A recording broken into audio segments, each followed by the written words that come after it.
network rapes bait in the raisins. If we fight their planned invasion, they feed us sanitation, dangling vacation, prizes and amazing gifts if you comply. But that's how you know they lie, since the people steal the real.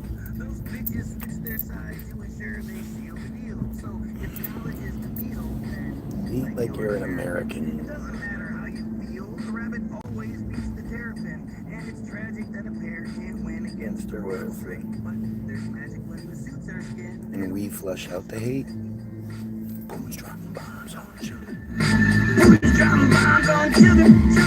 Putin's dropping bombs on children. Putin's dropping bombs on children. Putin's dropping bombs on. Putin's dropping bombs on. Putin's dropping bombs on children. Oh, somebody think of the children. Oh man, watching Ian Carroll today, watching Damian Michaels today.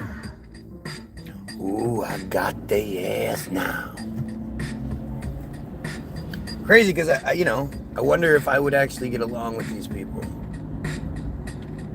I just can't help but think they're all just part of it. What we have failure to communicate. I know, I'm crazy. I fail because I'm lazy, and I only really say things so I can get attention. But if that was my intention, why wouldn't I just mention how I'm not on the fence and I believe in Jesus? I could easily succeed with selling you the pieces if you wholly believe this fairy tale is true. Since it's easy to fool the fool who thinks it's really cool to follow every rule and to censor what they're scared of. Those who look above are the fingers in the glove, like thinking all we need is love. That don't make no sense. There is no evidence, no reason their defense is Clark among the Kents, but it's a Superman. You should watch Pimp. I've seen Pimp.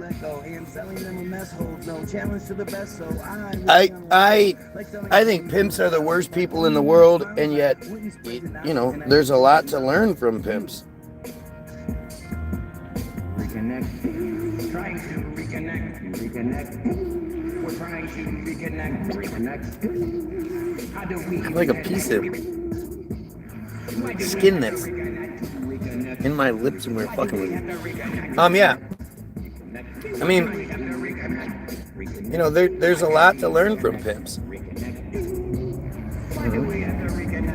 To be able to manipulate someone into that, into a whore position, man. Paul unslaved. I don't know what that means. Exposing the handlers demand for their place and how their invasion stays in the darkness. What could be amazing is brazen and heartless. We're crocs among caimans, crossbred with sharks with lasers and fake fins, making the hardest level of harness, wicked intent. Our genes are retarded, our energy spent on paying the rent. We're sent through the ringer, seeking adventure. We're meant to be. You hear me use retarded in that word? You don't really hear me say retarded very much, but in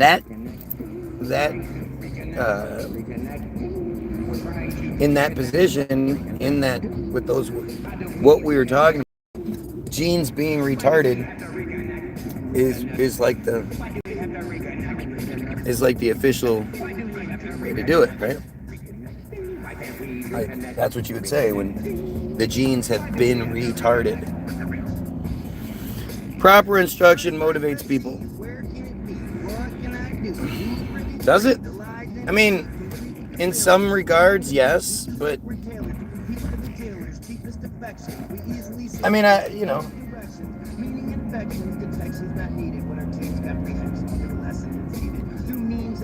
so much of it is like, at this point, like Damian Michaels, I watched one of his videos today about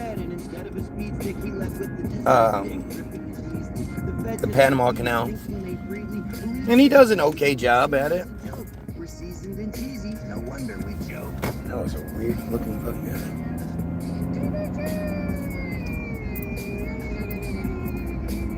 Now I'll check it out. But like, it's like with chemtrails, like how many more, or who has to make the video before you'll accept that it's true?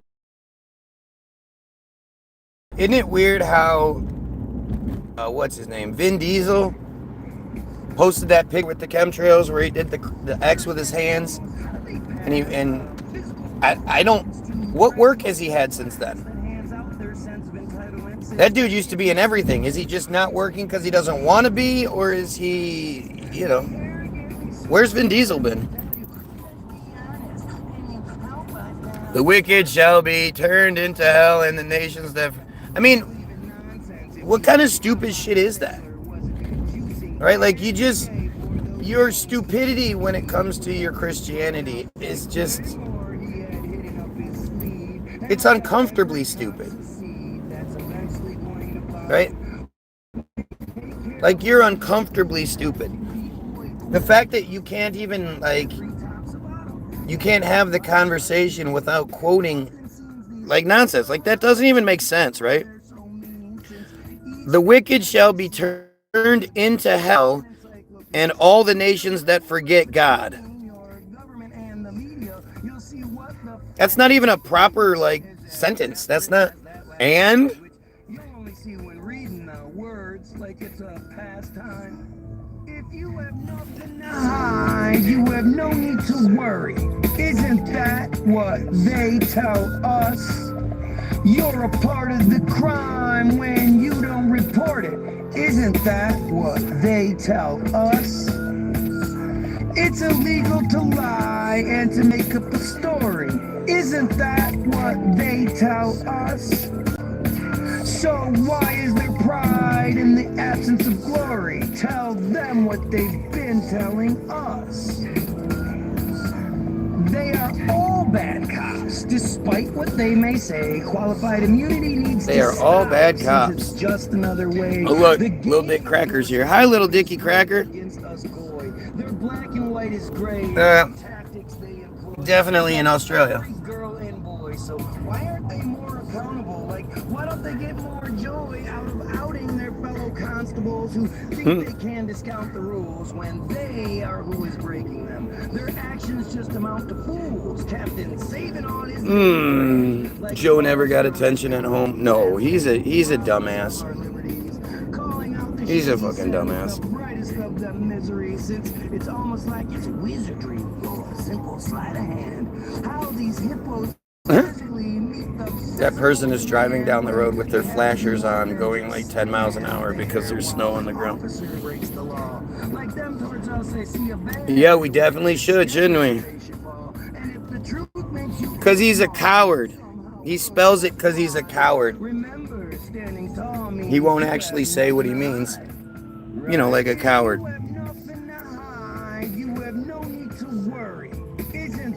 Yeah, coward. The siren's following us, yes. Watch, I can make it louder. When you don't report it, isn't that what they tell us?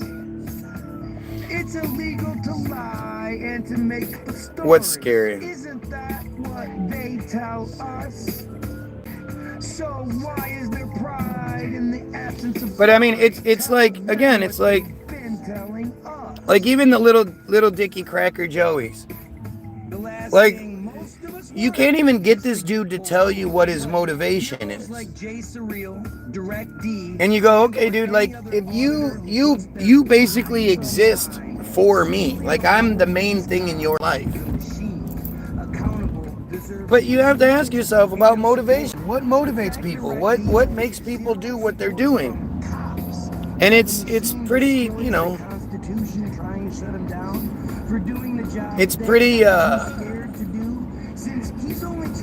to me, it's pretty obvious what's happening. Like, I can't imagine anyone actually obsessing over me. You know, negative, you hate me, blah, blah, blah. You're gonna, like, it's so just stupid. It all just seems like more and more Israeli propaganda bullshit. And if you don't understand that, like, that's real. If you have nothing to hide, you have no need to worry. I wish somebody did a fucking short on me the other day. That'd be great, wouldn't it?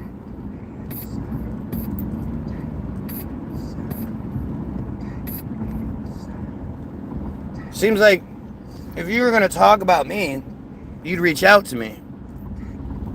But yeah, I don't know about any video made about me. That would be fantastic, wouldn't it? The Russia-Ukraine thing has been going on since February. I would love to hear what anybody has to say. I don't know who Drew Peacock is. Sorry. It's kind of scary if you consider it in totality. Yeah, it's very scary. But if you look at it in its totality, then you could understand that it doesn't need to be this way. It's this way by design. You know? Oh, look, the person that's like crying and I hate N bombs and all that is now saying Christ is king. If that doesn't show you the point, right? If that's not like a microcosm of the bigger picture, all these fake ass Christians out here, they don't know what they're talking about. They don't know their own shit, and they're horrible people. You know, they're just awful people. The Bible know more than you know. Yep. Stupid head book indeed. Like, you can't even talk, like, when it comes to the Bible, tell me something. Tell me about how good the Bible is. I'd love to hear it. I'm begging her fellow reporters to please just stop reading the teleprompter. It doesn't have to be the way it is. It absolutely doesn't. To show such blatant dishonor to you and your But the reason it is this way, so much of it has to do with Christianity. So much of it has to do with Islam. So much of it has to do with the Abrahamic religious control. And so unless we're, it's like Ian Carroll again. This guy makes great videos, no doubt. The video I was just watching was about the Japanese, the JDL, or the Japanese, this, that, like it was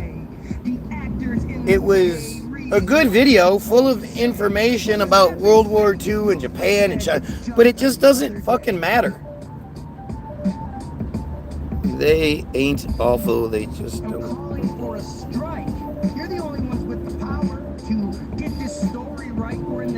You can't walk on water like you don't. I absolutely can walk on water. It's not hard to do. And Jesus never existed. It's not real. It's just bullshit.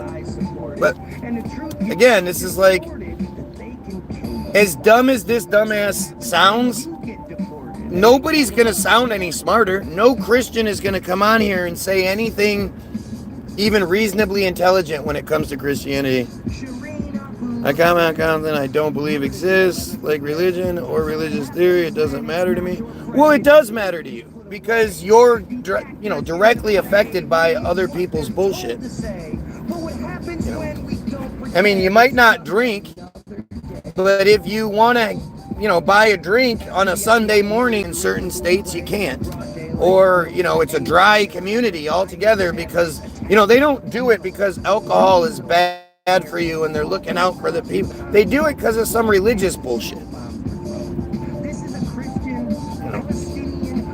Literally, like our tax dollars are being stolen at an alarming, unprecedented rate to be given to Israel because they believe themselves to be God's chosen people, and that becomes the end of the argument.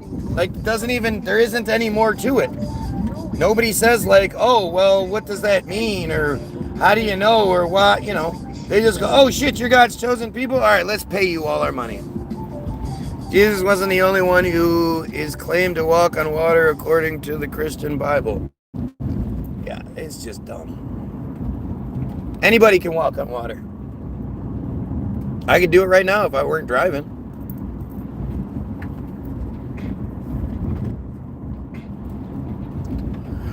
Oh, no, road. I have a driver, dumbass.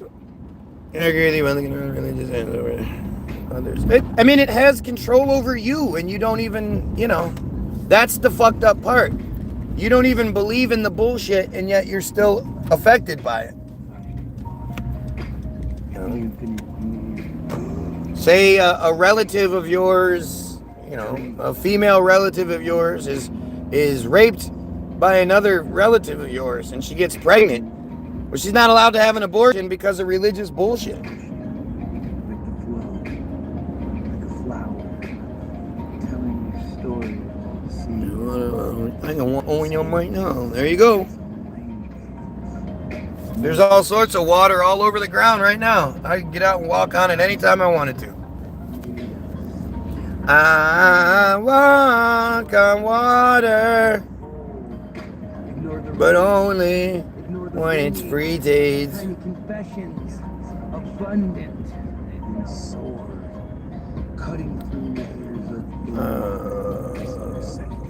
I mean, it's really like shocking. It just, it's like it's funny, you know. You can make all these dumb jokes and we can joke about it, but at the end of the day, like, we're about to be in World War III, hiding behind this religious bullshit. And even if you're like dumb enough to, you know, like Venezuela. Venezuela is directly a result of Israel. The Venezuelan president was talking shit about Israel. And then Netanyahu came here and was like, oh yeah, we got to get rid of that guy. 2 days after he left, Netanyahu came here for New Year's. Netanyahu decided to spend New Year's in the United States with Trump at the White House, where they had 3 separate Hanukkah celebrations. Like, it's not even a joke anymore. It's not even hidden anymore. It's right in your fucking face. I really don't understand how anybody still maintains any of their beliefs. Whether you're a Trump supporter, whether you're a Christian, whether any of that shit. What are you hanging on to? Like, even if you're a racist piece of shit, right? And you're like, yeah, ICE, yeah. ICE just shot a white woman in the face and didn't get in any trouble for it. There's a lot of videos of white people being fucked up by ICE. At some point, you got to realize, you know, you've been duped. You've been duped. Instead of thinking about Jesus, what about a haircut? Oh, do you like your dudes with shorter hair? Oh, my hair matters more than Jesus? Is that what you're saying? In the bigger picture of the world that we live in, the genocide, the pedophilia, all that stuff, what actually gets you going is my hair. Gotcha. That's a tragedy of the concept of religious rhetoric. It feels like whatever the belief, somehow it all has to be, it has to be all inclusive. There's nothing about religion that's all inclusive. Religion is like, is glorified supremacy and separatism. It's fucking ridiculous. It's just shocking. By the way, if you're watching this, don't forget to like, share, and sub. Apparently that shit helps. I can't attest to it, but that's what they say. So if they say that that's what helps the feed, then that's what helps the feed. And come on, guys, help the feed.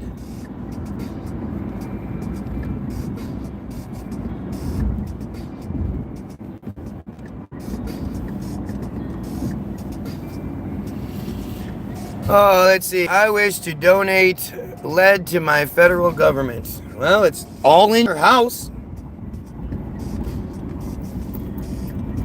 And really, when it comes to that shit, you just don't know. They tell you that you should freak out. You don't know. It's all because you believe it because you want to hope it's real. I believe what? Because I want to hope what's real. I'm all about equality, but we are not the same. Stop forcing women's stuff on me. Force only leads to shame. And if life is just a game, then let's look at it as such. Taking Roman by the reins means your character has. You've seen him do so much. So many things you just can't do. You know he doesn't suck like you. No red isn't blue, since it's obvious to you and to anyone who sees it that when pulling off his moves, it really helps to have a beam. Again, look at how stupid this person is. And I'm sure that, do you identify as a Christian? Are you that kind of stupid? Sadie? I hope not. I hope you're not a female dumb enough to be in a religious conversation, because you have no business in this conversation. You're a second-class woman. You have no business talking to men about anything along these lines.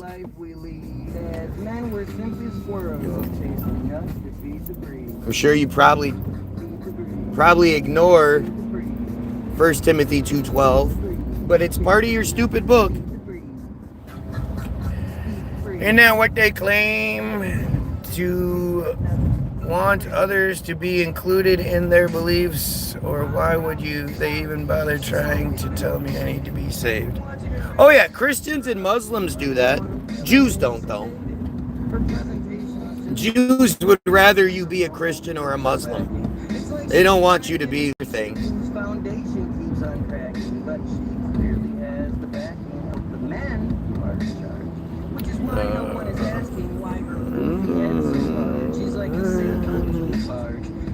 I mean, again, look at it's so weird to me that people love to identify themselves as really stupid, right?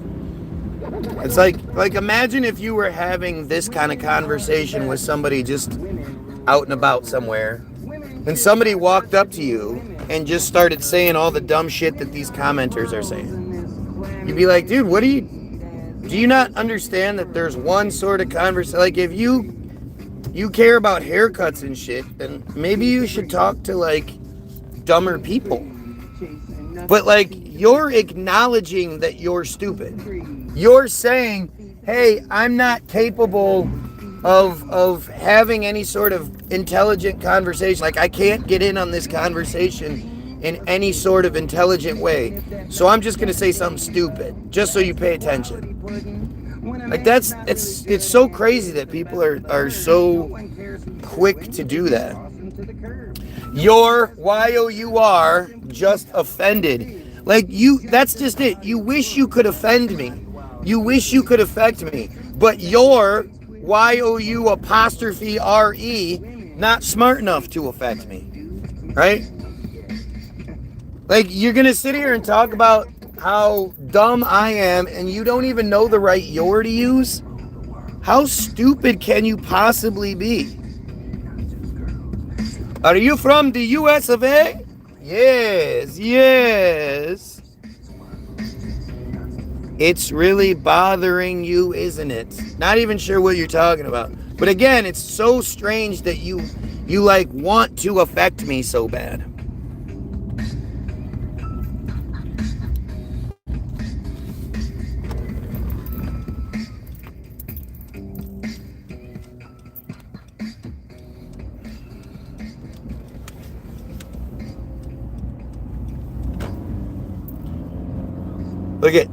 Look at little Dickie Cracker. Look at Joey.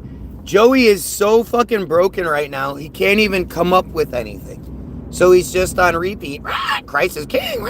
Christ is king. It's embarrassing how incredibly stupid these people are. But you see it over and over again. I seen Jesus in a cow. How else did such an amazing animal evolve? I mean, it's just dumb. Stop saying bro.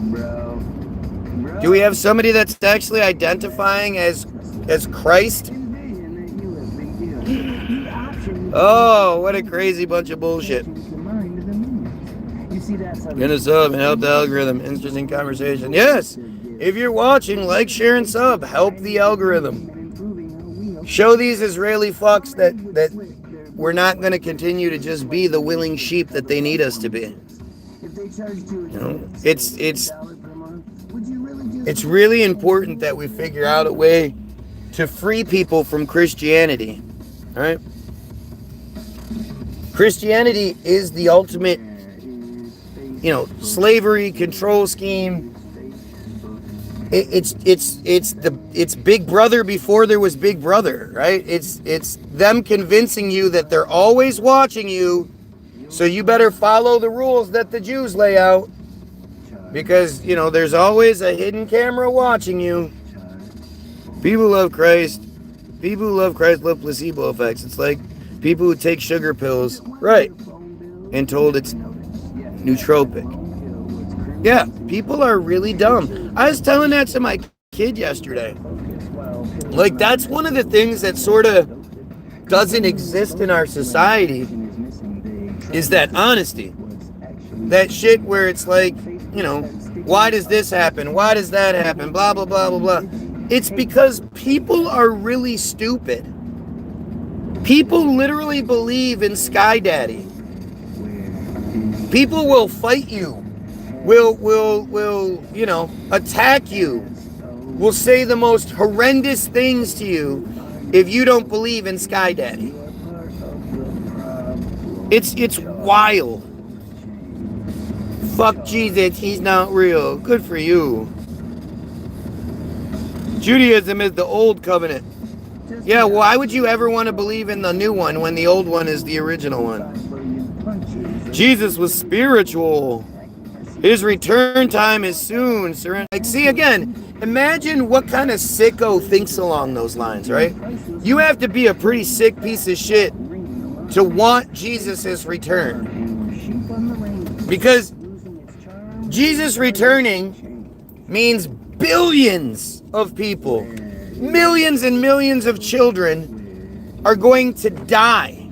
Horrible, you know, Armageddon deaths because you want to go to heaven early. You don't want to just live your life as a good person and then get to heaven on your own merits. Nah, you want Jesus to come down and rapture to happen. Like, again, there are so many people in the world that don't even know what a Jesus is. They've never even heard of that dumb shit. So many children out there who, you know, they have no idea that Jesus died for their sins and all that. How could they possibly? And yet they're going to die horrible Armageddon death because, again, you want to go to heaven early. Do you know what a piece of shit you have to be? Jesus is real. Look around, says Sarah. Sarah, what about 1 Timothy 2:12? Are you just ignoring that because it's convenient for you, or what? 1 Timothy 2:12 says, I permit no woman to speak or have authority over a man. She is to keep silent. Do you support that Bible verse? I subbed sometime in the past, so it's all good. Yeah, just because you subbed in the past does not mean you're still subbed. This feed likes to eliminate my subs and all that stuff, so. There, THEIR, only one religion, human religion, be human first. That's what the real truth, and humans, animals, and fellow people love, and yeah. That's silly. Listen, there are lots and lots of people out there who like to fuck children. Right? No sympathy for them. No eye turning. No blind eye turn. Nothing. Those people need to be brutally killed. Right? Let's be real. Instead of some, all we need is love. No, that's not it. We need accountability. We need responsibility. Yes, we need love too. But we need a lot more than just love. Don't you do the same to those who do believe in Sky Daddy. Don't I do the same to those... Oh, whatever. Jesus is a myth like Zeus or Osiris. Yep. Boring me now. Shut up, Sadie.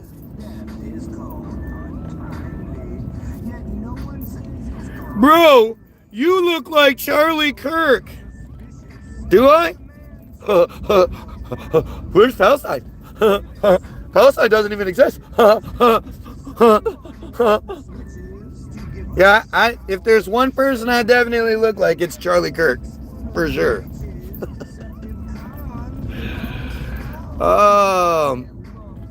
Yep, don't care about kids. That's why my entire existence is based on we should kill pedophiles. Yeah. Don't care about kids at all, though. Just been told and brainwashed. Yup. Oh, it says Ezra. Yeah, you get that name Ezra and you're like, yikes. Sorry about that one. What are you, chosen? Not with a name like Watson, though, but you never know anymore. These chosen have all sorts of names. I mean, Jesus existed historically. Oh, yeah? Did he? Says who? How do you know Jesus existed historically? What, because some books talk about it? You know that in the historical record, they were so stupid they didn't bother to oh, she did it, damn.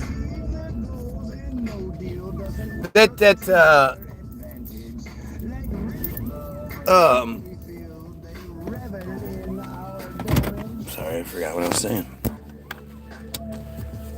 But, like, you know, the whole idea of Jesus, oh yeah, Jesus existing historically. Funny how no one else talks about him. Everything that's in the Bible is only in the Bible. All of the narratives from the Bible aren't backed up by, like, Egyptian history or you know, any of the other people that were around there and have supposedly detailed historical records. None of the other groups, none of the other nations, none of the other people record anything biblically. The Bible's supposed to be real and no one was talking about it. Don't you think that's a little strange?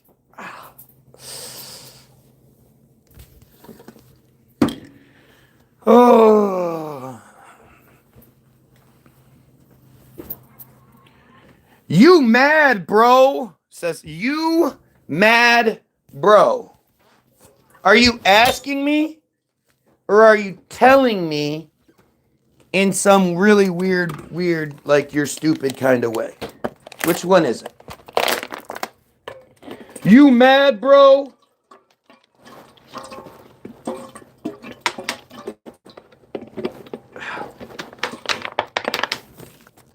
You mad, bro?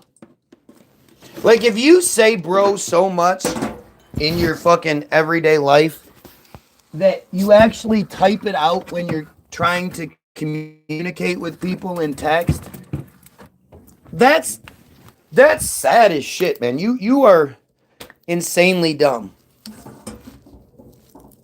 I'm really sick of this narrative that Charlie was exposing Israel. I am just so tired of that bullshit. He wasn't exposing Israel. There's a clip where Charlie says, like, they're trying to ethnically cleanse Gaza. Like, most of the Charlie was turning against Israel comments are clips, and they're taken completely out of context. A lot of the time, he's just repeating what some other people say. People say that blah, blah, blah, blah, blah. But they leave out the people say part. Oh, Jesus, I'm going to skip all these dumb comments and go to the bottom so we can just start anew. Oh. What is you doing? What is you doing?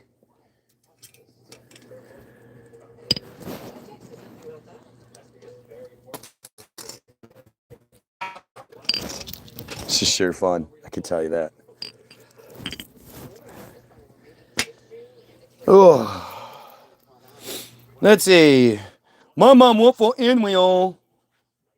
My mom worked for Enwion. All right. Back here debating AI about the Holocaust. Let's get back to me debating AI about the Holocaust. For what? The hoax, the fake narrative? I mean, the funniest thing is people want to bring up my conversations with Grok, but they never want to bring up the parts where I break it. They never want to bring up the parts where Grok's like, yeah, you're right. Everyone is saying he's alive. Charlie, of course he is. Remember, he's in Valhalla. you know, you should absolutely be questioning Charlie just in the simple fact that where's the investigation? Why is this Tyler Robinson guy still in fucking prison when there's literally nothing connecting him to it? Did I forget the other shit outside? I did. You know, there's literally no evidence. That would be like them coming to your house and picking you up and being like, yeah, you killed Charlie. And, you know, here's this text exchange that's in no way you. And you know, I mean, it's fucking silly. We absolutely should be demanding that they free Tyler Robinson. That poor fucking kid. What they've put that poor kid through, we can only imagine. If he's even real. You know, that's the other part. You don't even know if Tyler Robinson's real.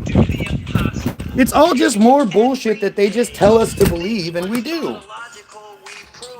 You know, the idea of faking the Charlie Kirk shooting, that's not that hard to do. How many extras do you need? You know? The fact that guy stood up and that old man was like, I did it. And he's also the guy that was, you know, had to do with 9/11, had to do with this, like, it's all just such bullshit. It's so obvious. It really is just obvious bullshit. And you should feel ashamed. You should feel ashamed for falling for it.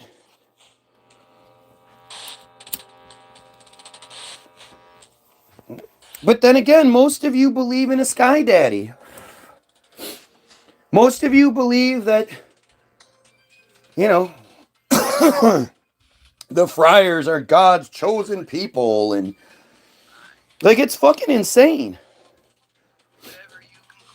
You know, so many of you are distracted by the latest thing Trump says or does, like he has any real power. He's nothing. He's just an actor, and a bad one at that.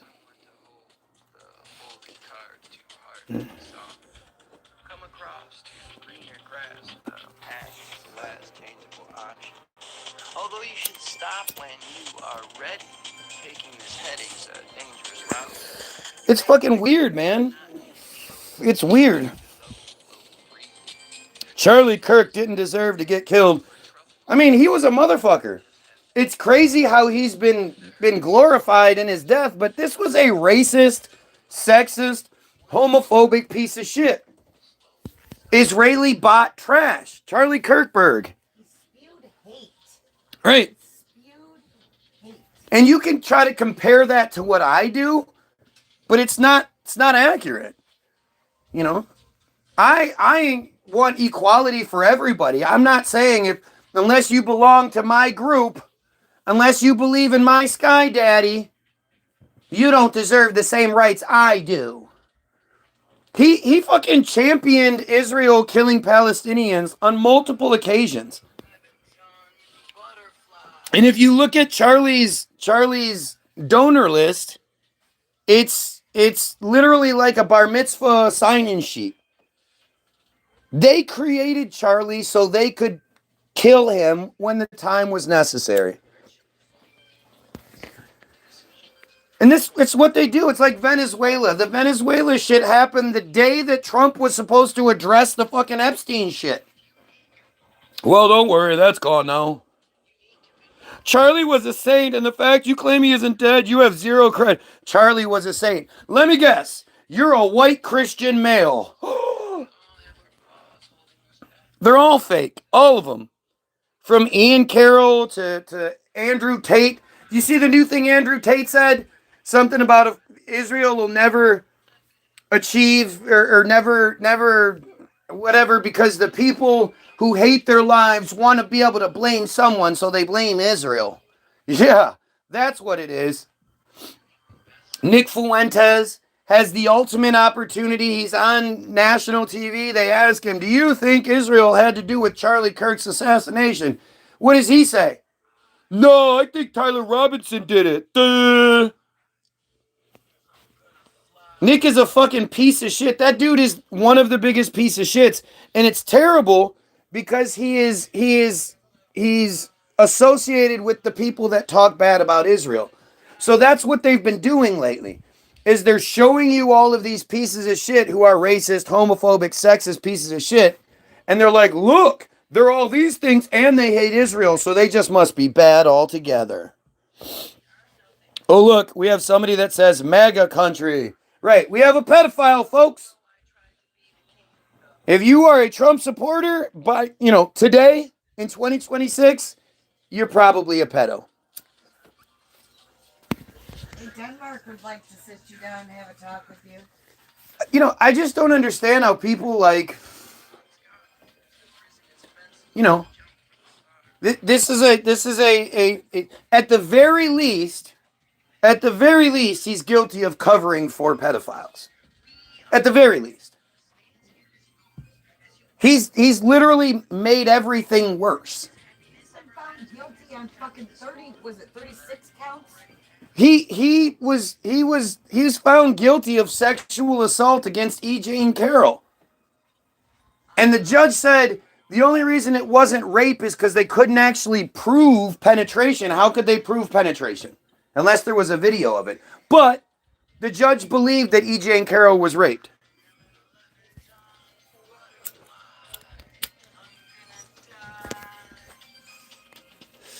It's insane. And I think most people just don't realize.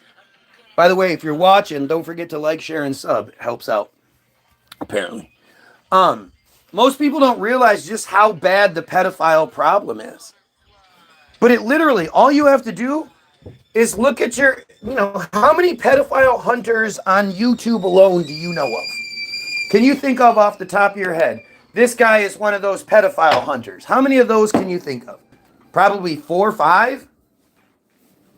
And each one of those guys, if they have if they don't have work or they don't have something else going on in their lives, especially if they're one of the pages like, I don't know, Gordon Wars or every day multiple, they don't have the law enforcement apparatus behind them. If anything, a lot of the times, law enforcement makes their job harder.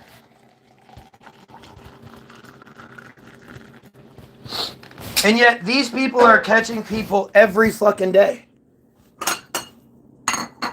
And that's just the people that have enough compulsion to actually put themselves in such a dumbass position. 2 minutes ago, I had 30-some viewers, and now I have 6. So at the same exact time, almost 30 viewers were like, fuck that. I don't care about this pedophilia stuff. That makes sense to you?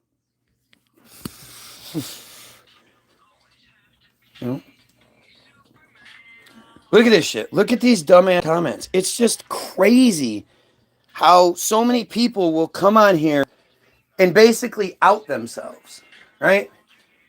Because in most situations, if you hear somebody talking about pedos or whatever, you're like, oh, yeah, fucking kill those pieces of shit. Nobody ever says anything other than kill those pieces of shit. And yet there's all these random profiles on here that are like mad because I'm talking about it. This guy's the fool. I'm out of here. Right? I'm a fool because I think we should kill pedos. Do you even, who's going to say that? Other than a pedo who's probably a Trump supporter, who's going to say that? Look at, you have another person. Don't get caught up listening to this clown for too long. He isn't worth your time. Who does that? Who polices other people's live feeds and tells people, hey, don't watch this guy that I'm watching. Don't watch this guy that's too smart. He's too smart for me.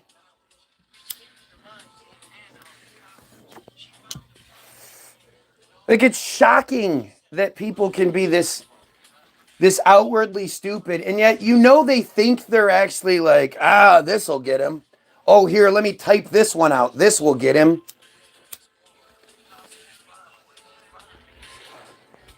And what most of you don't realize is that Israel puts in a lot of effort into this kind of shit. Right? Like, people need to look up Team Jorge. You know, Team Jorge is so obvious, so prominent, that there's actually a Wikipedia page. You don't even have to look up just the articles. The articles I would suggest reading because the articles are more in depth. But it has a Wikipedia page flat out telling you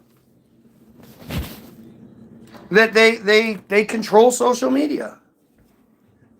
And that they have a program called Advanced Impact Media Solutions, or AIMS, that is capable of creating 30,000 bots at any given time to do whatever. To either, you know, attack someone or bolster someone. So when you get guys like Ian Carroll, who just sort of appear in March of 2023, Ian Carroll just appears in the conspiracy realm.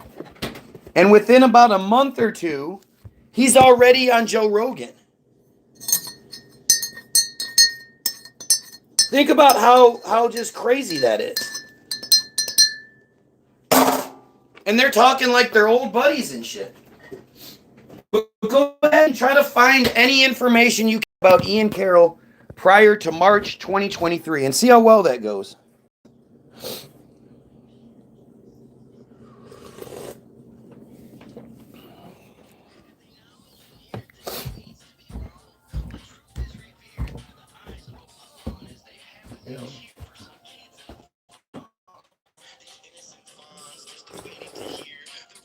If you're not smart enough to ask yourself why Ian Carroll is allowed to say everything he's allowed to say, then you're just not there yet, I guess. You know? And I often forget, my wife reminds me all the time that, you know, you've been doing this for such a long time that what seems like sort of second nature to me is you know, might be the first time somebody else is hearing it.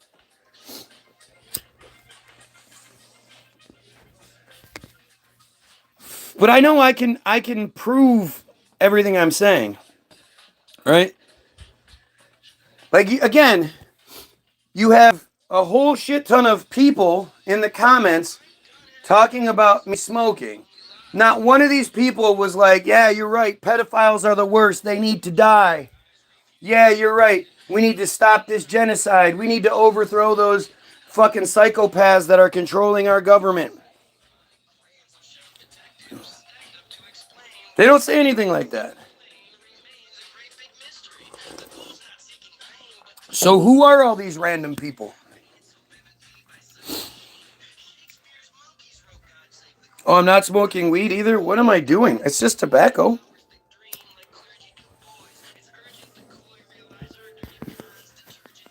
But it's ridiculous, man.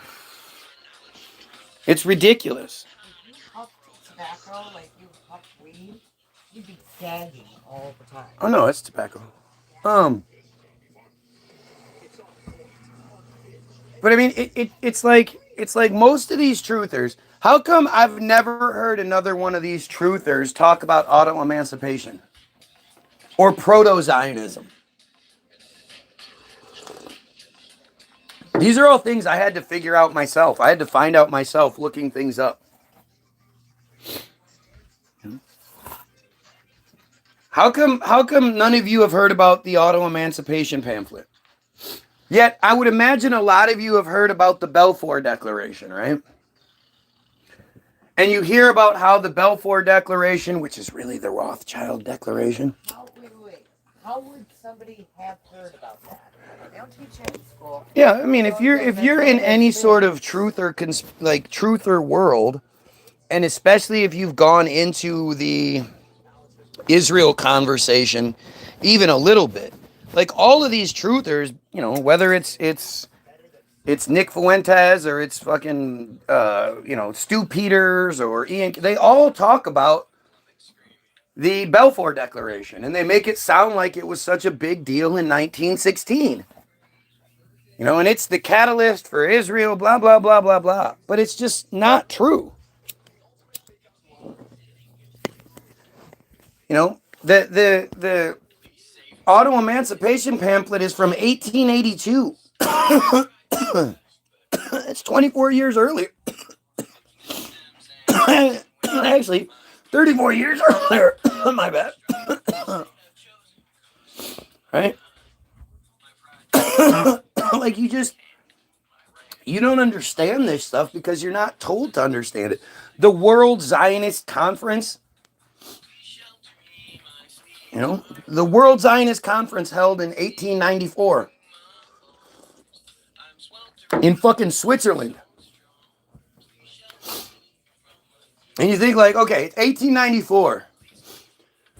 What is travel like? Like it's the year before power tools are even invented. And yet there's a World Zionist Conference in Switzerland? How the fuck did everyone get there? What are the logistics? I think if you really start looking at logistics of things, you'll find out, like, it's not what you think.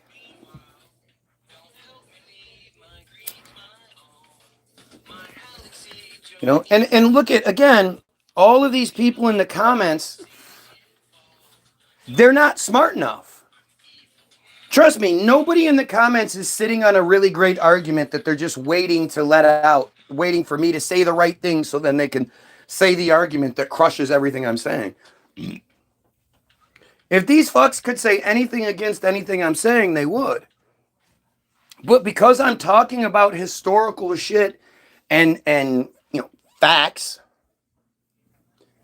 they don't know. They haven't looked. They're not this smart. Right? It's wild to think that people are so quick to like acknowledge and raise their hand like, I'm stupid, look here. It's the strangest shit.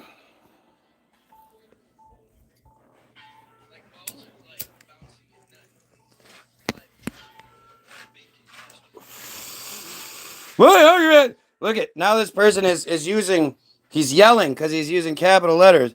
Is that you, blah blah blah, debate me? Like, okay, so you're saying dumb shit and I'm supposed to debate you on what? What's preventing anyone from debating me right now?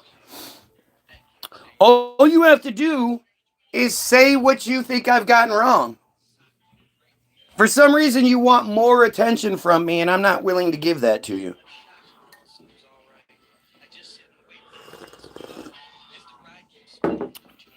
Like, look at how just insane this bullshit is.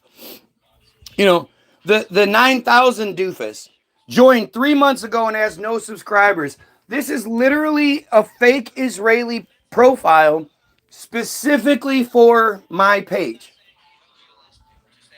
3 months, 0 subscribers. That's why that person's page is there.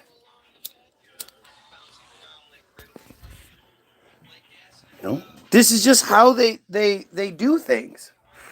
And because they know their shit sucks, there are videos out there all the time, like of friars talking about if the Goyim ever knew who we truly are and what we were truly about, they'd rise up against us.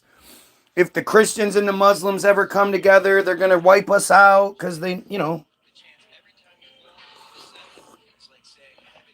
You'll literally never see one of them come in here and be like, dude, you're wrong about Judaism.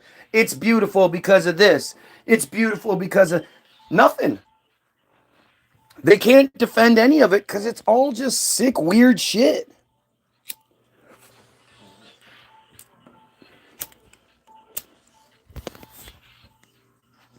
And that's who gave you Christianity. That's why you're a Christian.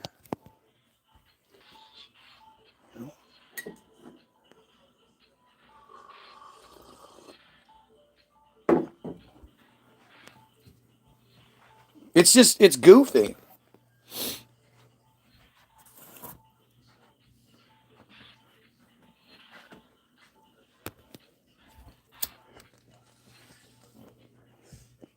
I mean, just think about how weird you have to be. Like Christians, right?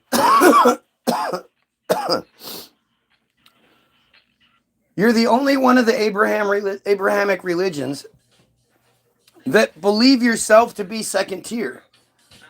Muslims think they're the best. Jews definitely think they're the best. But Christians think Jews are the best. Christians, who most of you, like I guess 99% of you don't know it. You know, like a couple of things that you remember someone saying about your Bible. Some bullshit maybe your mom said a lot. Whatever. You don't know shit about your Bible. But the bad guys in the Bible, because Satan isn't the bad guy in the Bible. Satan is just a very small piece of the Bible. The bad guys in the Bible, the people that actually kill your Jesus, kill your Christian God's only son, only kid, those people are your Christian God's chosen people? Your Bible literally talks about the Gentiles as like a separate group. It never talks about we Gentiles this, us Gentiles that. It's always like, yeah, those Gentiles over there. Blech. All of the stories are Jewish fairy tales, and the main characters are all Jewish. How do you not see that?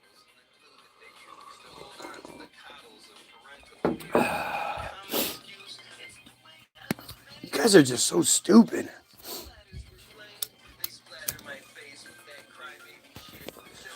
I called October 7th, October, September, August, July, June, May, April.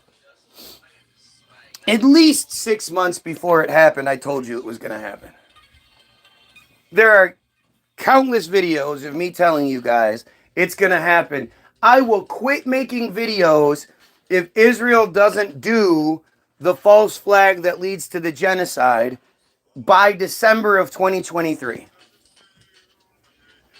I gave myself a little bit of a buffer. I said maybe February, but I'm sticking with December. If this shit isn't, if the world hasn't changed dramatically by December of 2023, I'll stop making videos. Literally. Multiple videos showing that.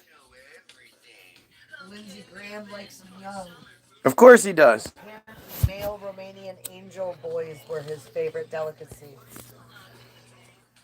If anybody sees Lindsey Graham and doesn't think that's a gay man, what are we even talking about? What are we even doing? He's clearly, at the very least, a gay man, but you wouldn't be in that position that he's in if he wasn't a pedo, if he wasn't a part of the group. You see when he's standing on the plane right after Venezuela and Trump's talking and he's sitting there like, yes, yeah. Oh, it's so fucking goofy and weird. The psychosis is the entertainment.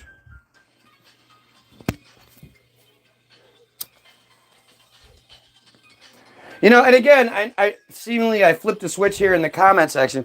I don't have anything against gay people. And that's another one of those things you see. Like, every prominent truther stops asking questions when it comes to Jesus and is extremely homophobic. Maybe not Ian Carroll, but when it comes down to the biblical aspect of it, well, I guess he is.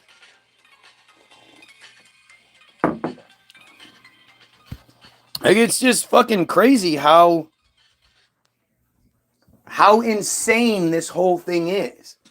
If they have the heterosexuals and the homosexuals it's not even in a fight. It's more the heterosexuals are just insecure and weird. Gay people really don't care about heterosexual people unless it's, you know, the heterosexual person is trying to attack them or some shit like that. Then they care, but gay people couldn't care less about what you do behind closed doors. It's so weird to think about it that way, right? But as long as they have that divide where they have insecure white men, insecure black men, you know, insecure men, you know, women to some degree, not nearly as much, but these insecure little dick men openly out there hating the gays. I mean, the gays make up like 40-50% of the population, maybe more, you know, when you include all the people that are hidden. Ouch. As long as they have us fighting each other over something fucking crazy like that, we're not looking at them, are we?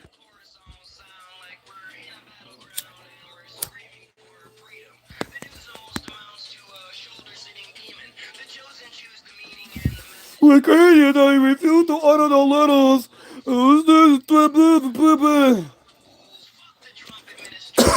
Again, think about how many times the same fucking commenters have said the same dumb shit.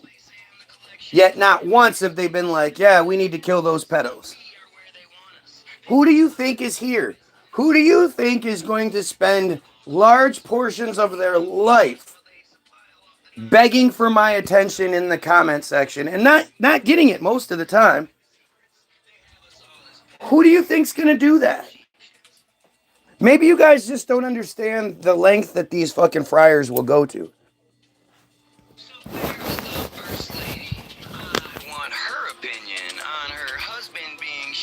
I mean, don't you think it's weird that Melania is basically like a ghost? Now, the movie just came out. The Melania movie just came out. I wonder if they're going to discuss in depth the 2000 election when Trump lost and she decided to go out and pose naked for a bunch of shits. Wonder, you think they'll bring that part up? I actually think Melania is the power behind the throne. I think Melania is the, you know, she's the real boss because she's the Israeli connection, just like with Epstein and Maxwell. Maxwell was the boss. And I think, you know, it got out of hand, so they had to put her in prison. But that's also why they put her in that Club Fed prison as soon as they could. And they've done everything they can to distract us from that shit. We're not supposed to talk about that. We're not supposed, you know, the government that represents the people. Do you know a single fucking person? Have you heard of a single person? Have you seen a single fucking person that was like, yeah, what's been done to Ghislaine Maxwell, just that's not very right. Seriously, have any of you even come close to that? Nobody has sympathy for Ghislaine Maxwell, so why does our government?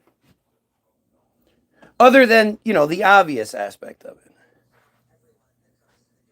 Obviously, she has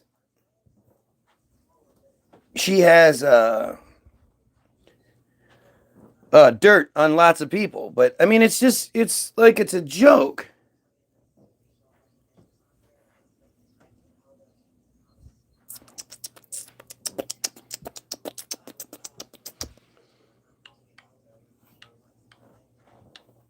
Please help me. I need to pull back from attacking the problem. I'm losing. This was it. No? It's all Trump and fake. Scripted TV, from the progress we make to the controversy. But what worries me is how nobody sees the illusion's confusion like it's supposed to be. The hopelessness and greed dominate the landscape. Focused underneath. What was I about to look up? Claiming all should stand straight, they cower to the truth. Providing only band-aids, they use the power of the youth to devour and remove the blame whenever necessary. The towers are the proof, just like the acorns in the cemetery. The truth the news mentions barely hides all of its lies. While you are pro-gay, but not pro-trans. What? Again, why do people say dumb shit? Why do you say something that's just so easily fucking... It's time we seize the day.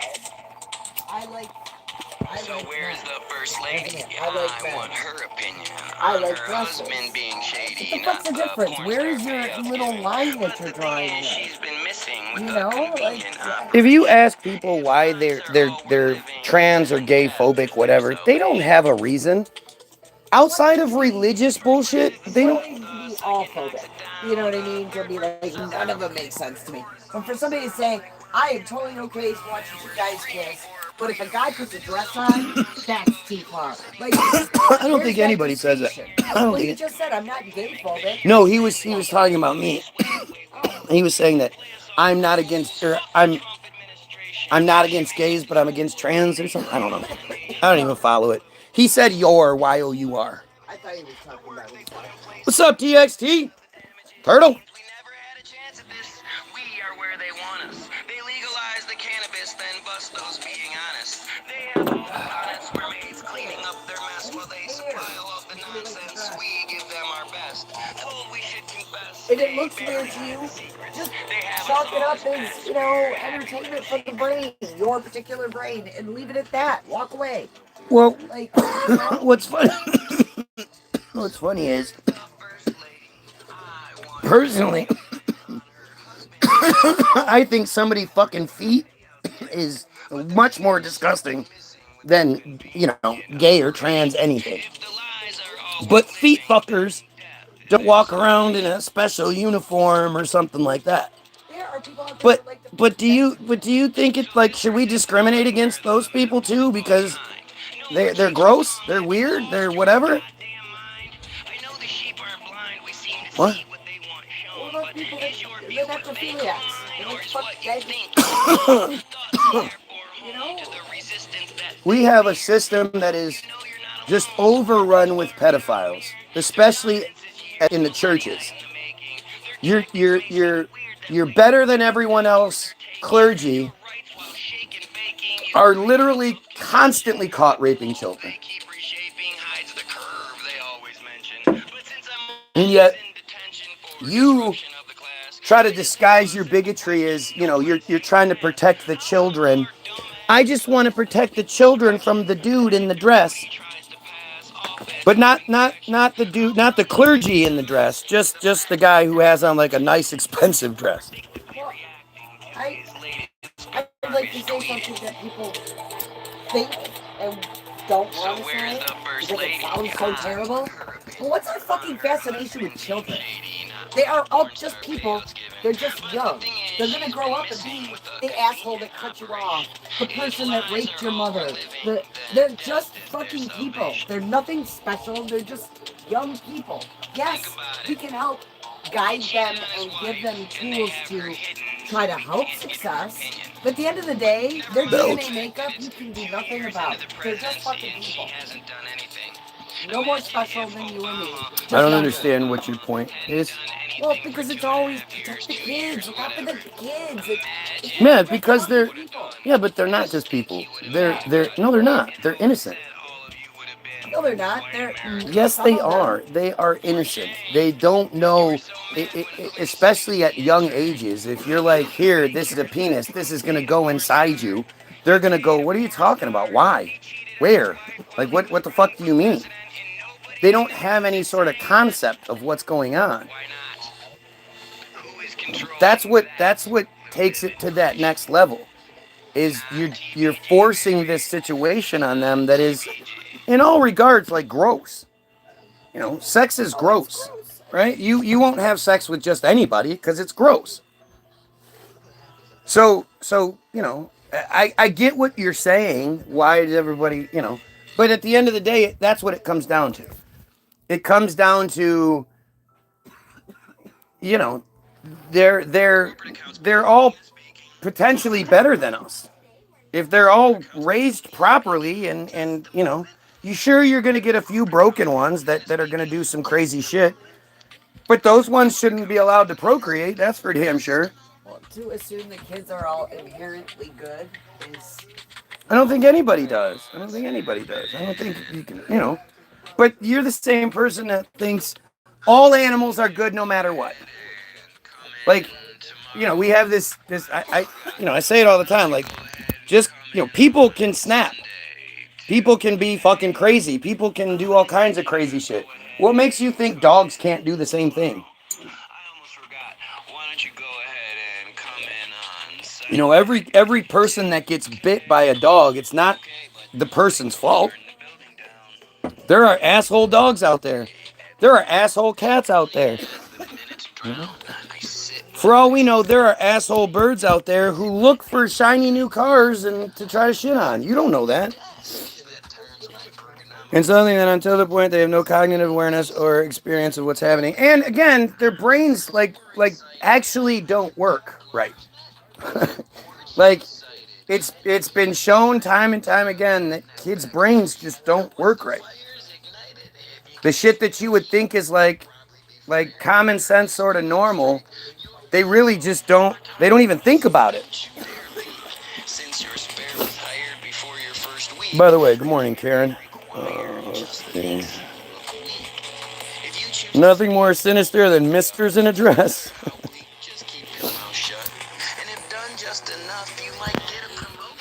You know, but at the same time, like, I it's that innocence and that ignorance that makes it worse. But like I say it all the time, like, you know, I only really focus on the children because it has a stronger impact. But the reality is, the mothers, the fathers, all of the victims of Israel in Palestine are equally, you know, they're equally victims. Don't you always feel like you're left out of the deal?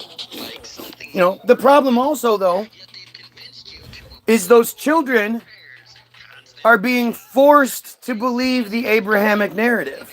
That's a huge issue. You know, if religion was a good thing and was real and had some real backing, then you wouldn't need to force it on children. You wouldn't need to force them to go to church. You wouldn't need to do all that shit, force them into Sunday school and catechism and all this other bullshit. If it was real and good, they'd want to do it. You don't have to force your kid to play video games, do you?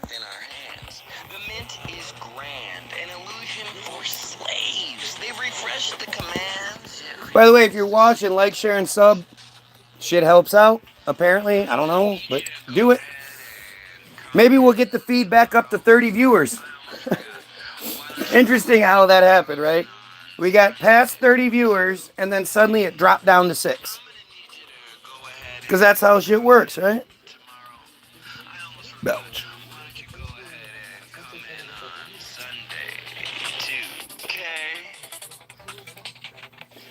I'm going to need you to go ahead and come in tomorrow. Why don't you go ahead and come in on Sunday, too, okay?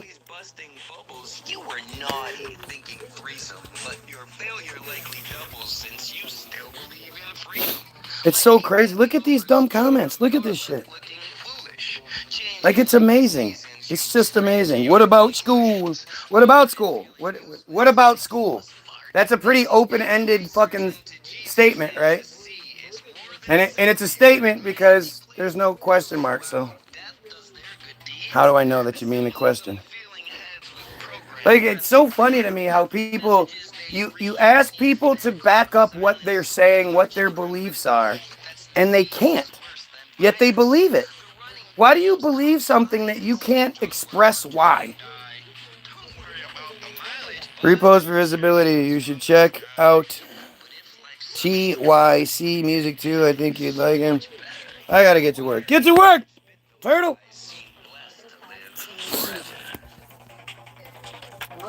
We're the first society in the known, or at least the history that we're allowed to know.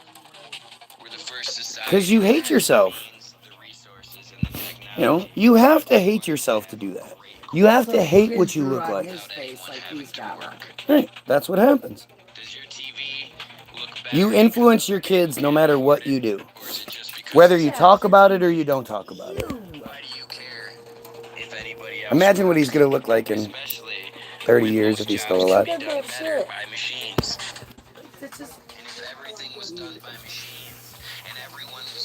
No, we don't act more comment, and then those people never say anything smart.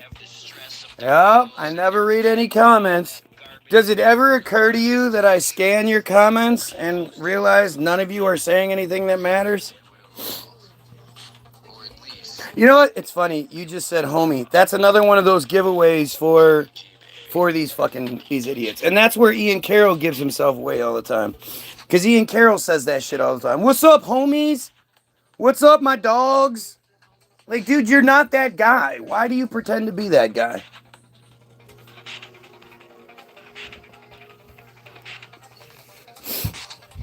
I thought you couldn't read. Yup. Never mind me reading stuff to you all the time. Again, I'm supposed to engage with this bullshit? Come on. If you have any common sense about you, you'd understand why most of you get ignored. He reads the comments, all right. You got me.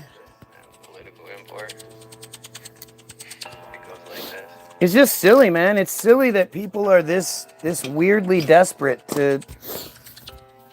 Again, they're here upset because the guy that thinks we should kill pedos and overthrow the Friar control scheme is live, and apparently seem like you're an idiot to me. At least this one got the "you're" right. Yeah, good old idiot thinks we should kill pedos. The idiot's the one that doesn't believe in Sky Daddy. Jewish Sky Daddy.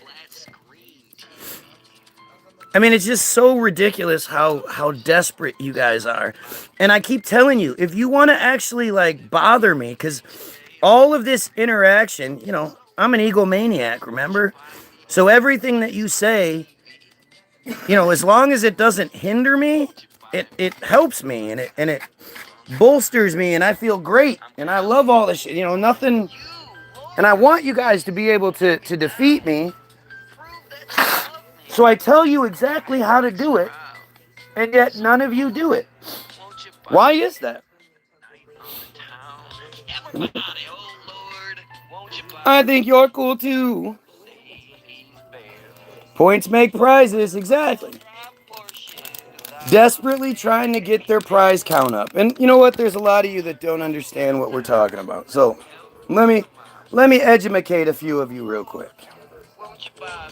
So the first bit of education is act.il. And look, it happens to be on a completely locked up YouTube or Wikipedia page. So anybody can edit Wikipedia. Well, not this time. And we all know that Israel controls Wikipedia. 2010, they sent their editors or their agents to the Wikipedia headquarters to teach Wikipedia editors how to do their fucking job, how to edit in Wikipedia.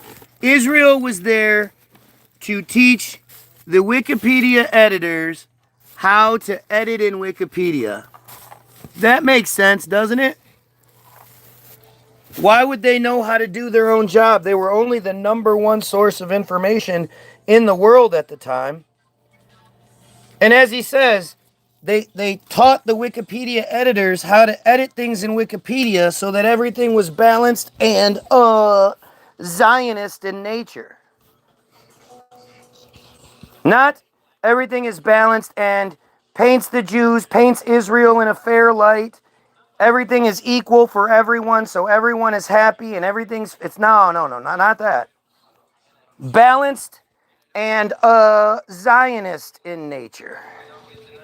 And if you don't know what Zionism is, why are you even here?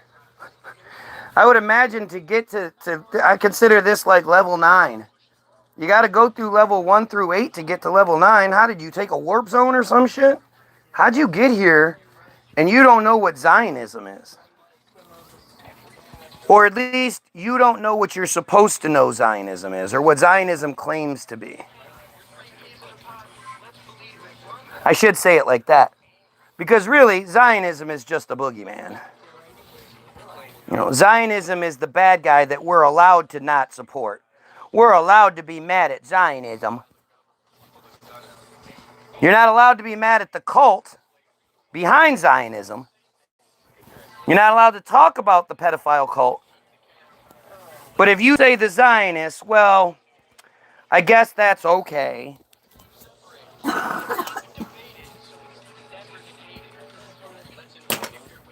But, you know the best part is we have the research tool in our hands. So just in case people don't understand what Zionism is, I'm here for you. Right? I'm here to help you. I'm here to help you.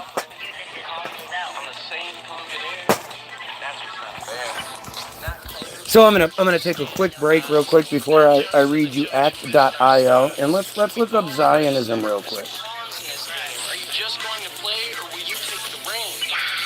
So when I hit search on my Wikipedia, those things populate. I didn't even put anything in. It just says the Ministry of Strategic Affairs, Government Ministry of Israel, list of opponents of the BDS movement, and boycott, divestments, and sanctions. That's interesting. That's what it's suggesting to me.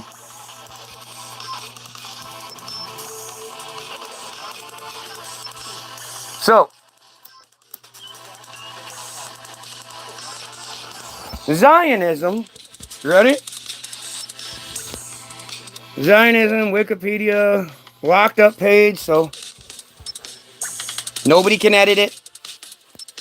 Has to be edited by the editors on the inside, again, controlled by Israel. So anything it says, if it talks about Israel or any negativity with Israel, it's literally the best spin they can possibly put on it, right? Zionism is an ethno-cultural nationalist movement that emerged in the late 19th century Europe. It primarily seeks to establish and support a Jewish homeland through the colonization of Palestine, which roughly corresponds to the land of Israel and Judaism, itself central to Jewish history. Zionists wanted to create a Jewish state in Palestine with as much land, as many Jews, and as few Palestinian Arabs as possible.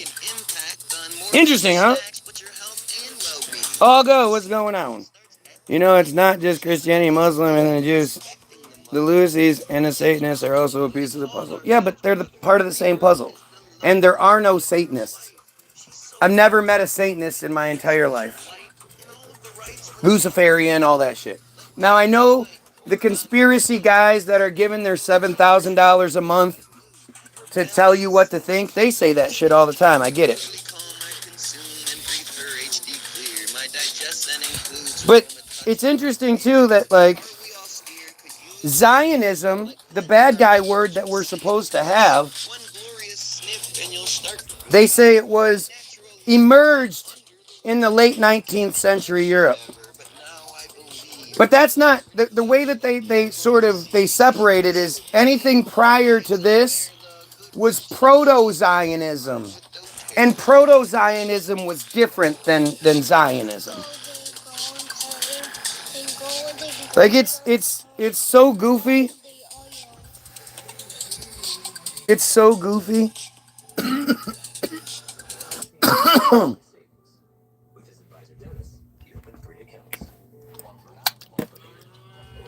Zionism initially emerged in Central and Eastern Europe as a secular, it's not the ultra-Orthodox crazies, it's the secular society.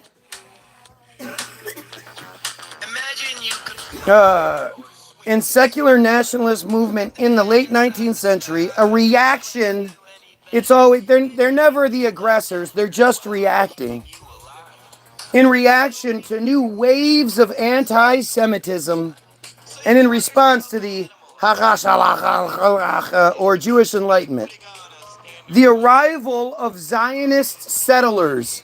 You see how they work that out? It's the arrival of Zionist settlers. It's not an invasion. No. They're not invading. They're just arriving and then settling to colonize. Why would that be considered an invasion? And they're doing it with the explicit, intent of getting rid of all of the people that actually live there. But why would you call that an invasion? The arrival of Zionist settlers to Palestine during this period is widely seen as the start of the Israeli-Palestinian conflict. You mean when the Palestinians resisted invasion is the start of the conflict? How is it this? How is it? It's on Wikipedia. I'm not saying everything in Wikipedia is true, but everything in Wikipedia is the truth that Israel, that the friars want us to have. Doesn't make it 100% true, but it's the truth they want us to know. So how can you say, how can you hear this and just fall for it? The Zionist claim to Palestine was based on the notion that the Jews' historical right to the land outweighed that of the Arabs. Makes sense, doesn't it? Their historical right. They have a historical right. How come the historical right to Palestine wasn't a big deal in 1500, 900, 800? Why did it take until the 1900s before, oh yeah, we have a historical right to this land became a thing? Now, granted, they had been saying something similar forever, but I mean, again, according to the historical record that we're supposed to know, it doesn't make much sense. So this is where the bullshit comes in. In 1617, the Balfour Declaration, which is the Rothschild Declaration, established Britain's support for the movement. But again, this is just dumb. There's something called the Uganda Proposal, which is where they were going to take a large portion of Uganda and give that to the Jews as their temporary homeland until they could take over Palestine.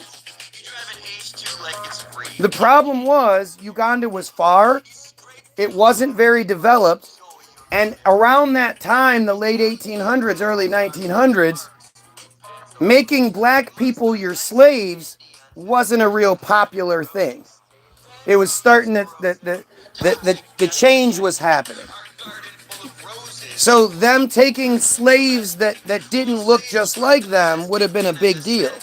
And I think, again, it was underdeveloped and it would have required a lot of work on their end. And we know they don't like to work. They like to just show up and take, right? Britain's support. So they did this Uganda proposal where literally, think about this. The Jews were offered a large portion of Uganda and they rejected it. They didn't take it.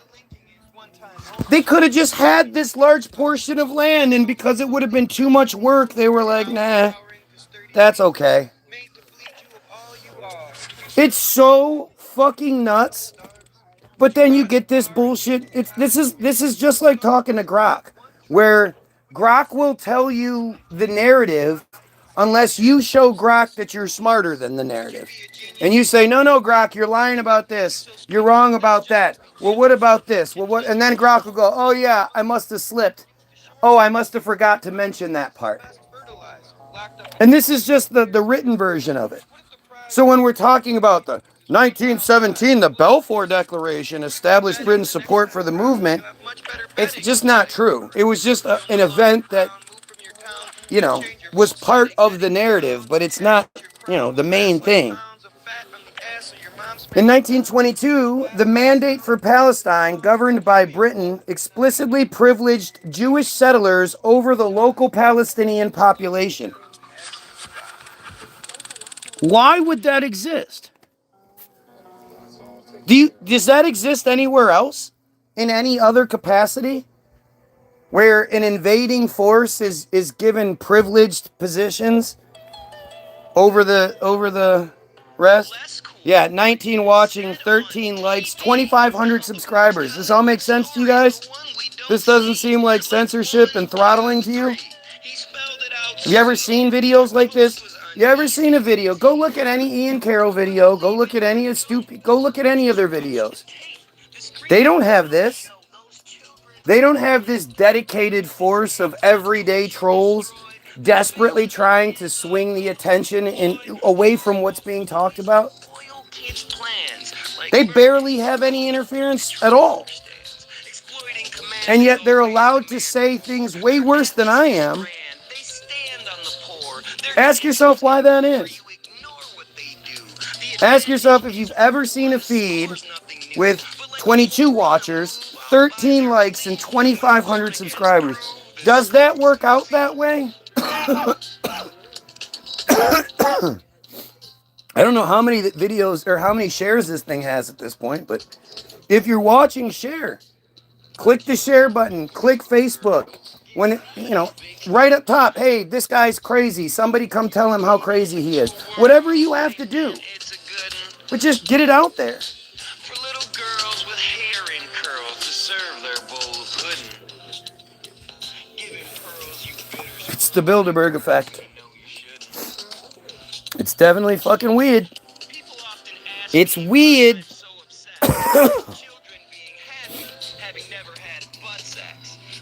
In 1948, the State of Israel declared its independence, and the first Arab-Israeli War broke out. Wow, that's coincidental, huh?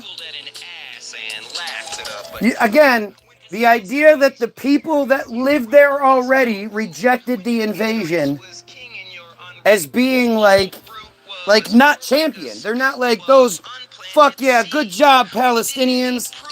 Way to reject the invasion. That's not how we see it. It's presented as it's some sort of negative.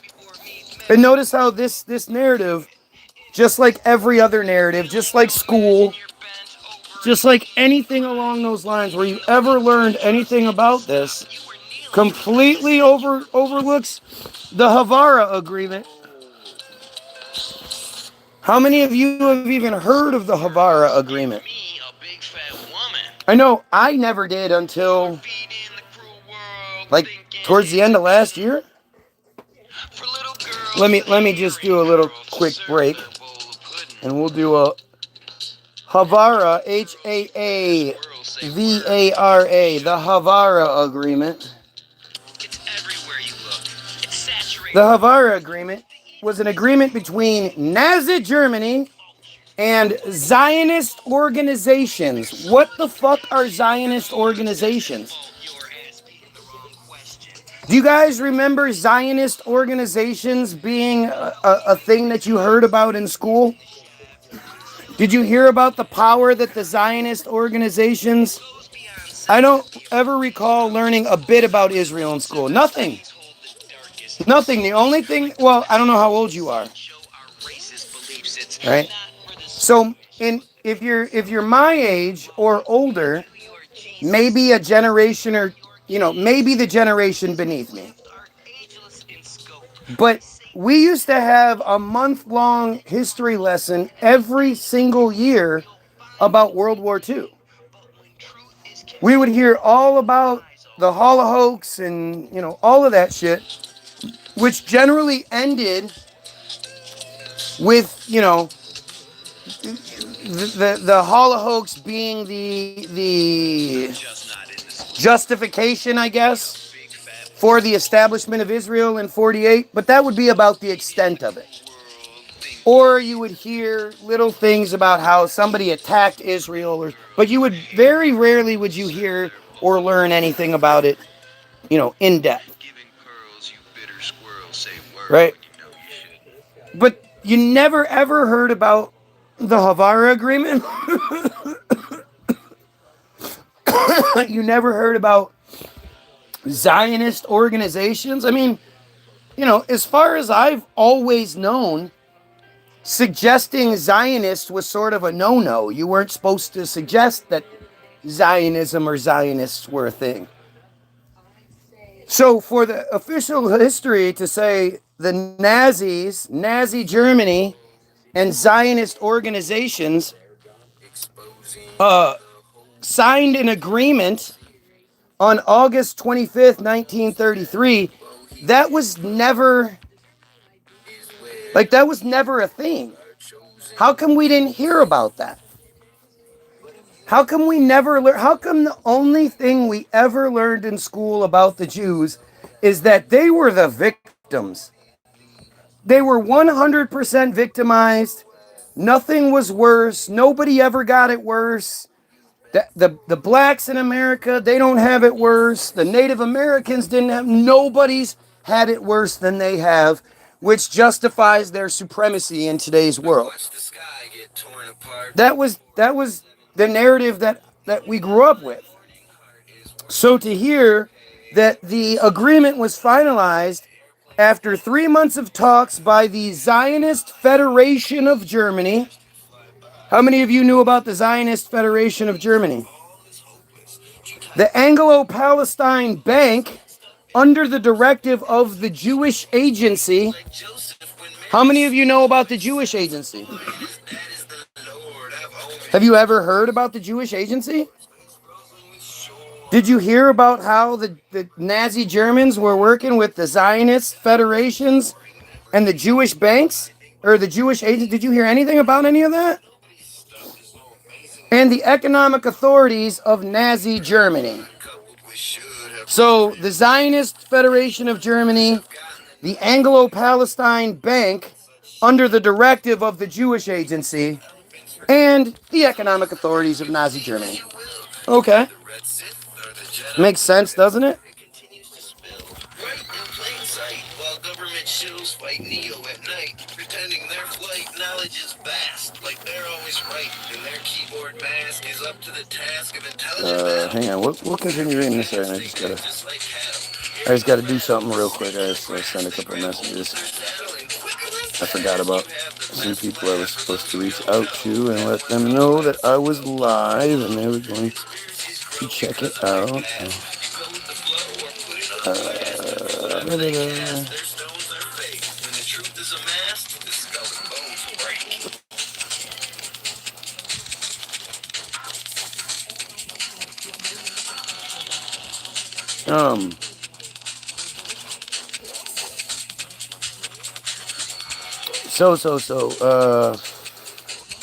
right. It was a major factor in making possible the migration of approximately 60,000 German Jews to Palestine between 1933 and 1939. 60,000 of them were paid. Their move was paid for by the German Nazi government. And they were allowed to take all their stuff with them. It really does sound like colonization. It really does sound like conspiracy. But again, what do I know, right?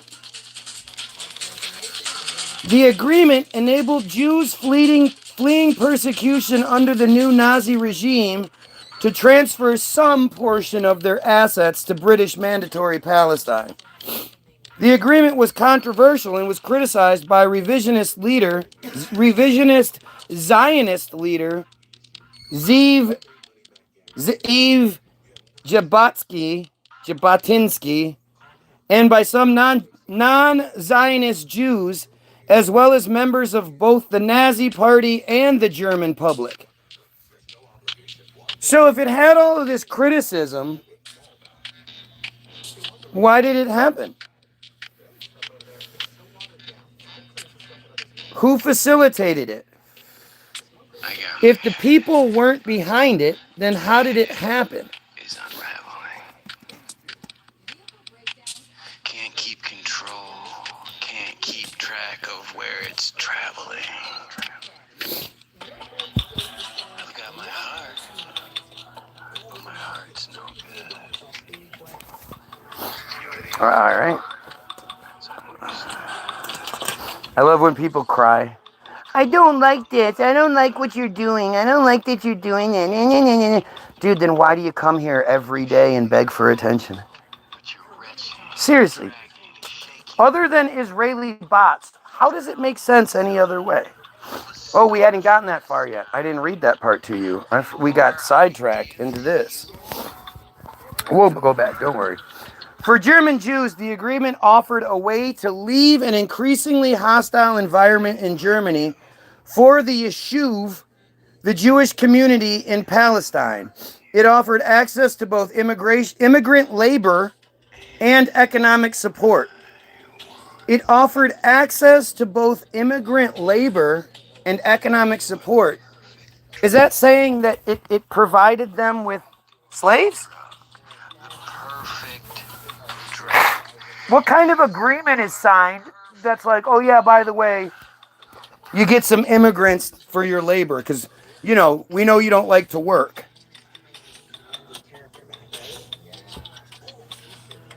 For the Germans, it facilitated the immigration of German Jews while breaking the anti-Nazi boycott of 1933, which had mass support among European and American Jews and was thought by the German state to be a potential threat to the German economy.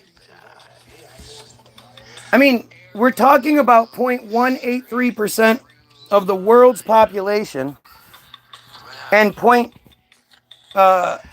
and as much as 3%, but you know, as little as right around 2% of the American population.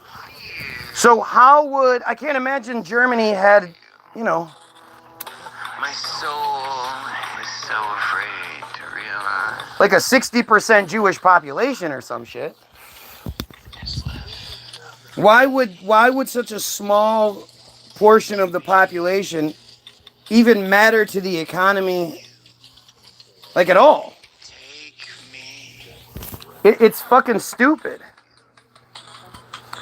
Although the Nazi Party won the greatest share of the popular vote in the two Reichstag general elections in 1932, they did not have the majority, or a majority. So, Hitler led a short-lived coalition government formed by the Nazis and the German National People's Party. Take me with you. You have to love these narratives, right? Take me with you. Because think about, like, we're talking about the 1932. What was the communication system like in 1932? What was the epitome of technology in 1932? A TV that was the size of a phone booth, yet the screen was the size of a cell phone? Like, what are we talking about, 1932 technology? And yet, the Germans are just facilitating all, like, just, you know, something's not right. Some part of the narrative doesn't fit. Smoke signals and pigeons. Don't forget the pigeons.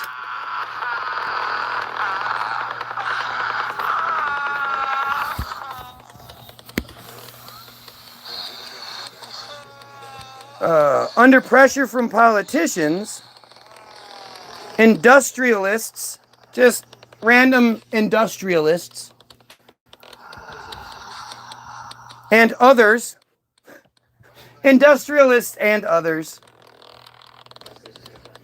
President Paul von Hindenburg appointed Hitler as Chancellor of Germany on January 30th, 1933. This event is known as the Machtergreifung, seizure of power. In the following months, the Nazis used the process termed, Gleichschaltung, roughly bringing into line to consolidate power.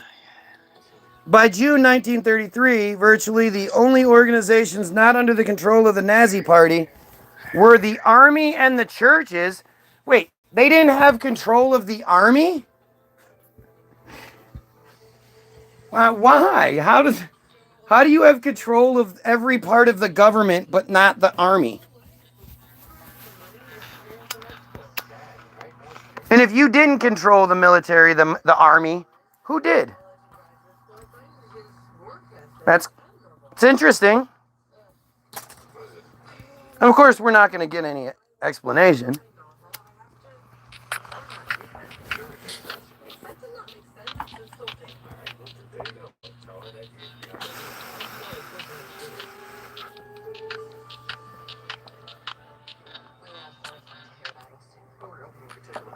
Samson option.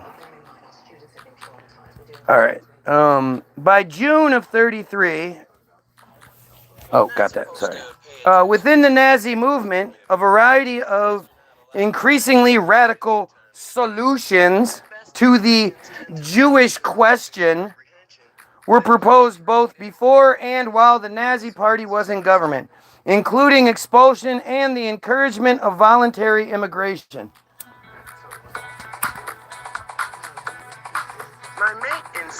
You know, that sounds like similar to my plan for when I win the presidency in 2028.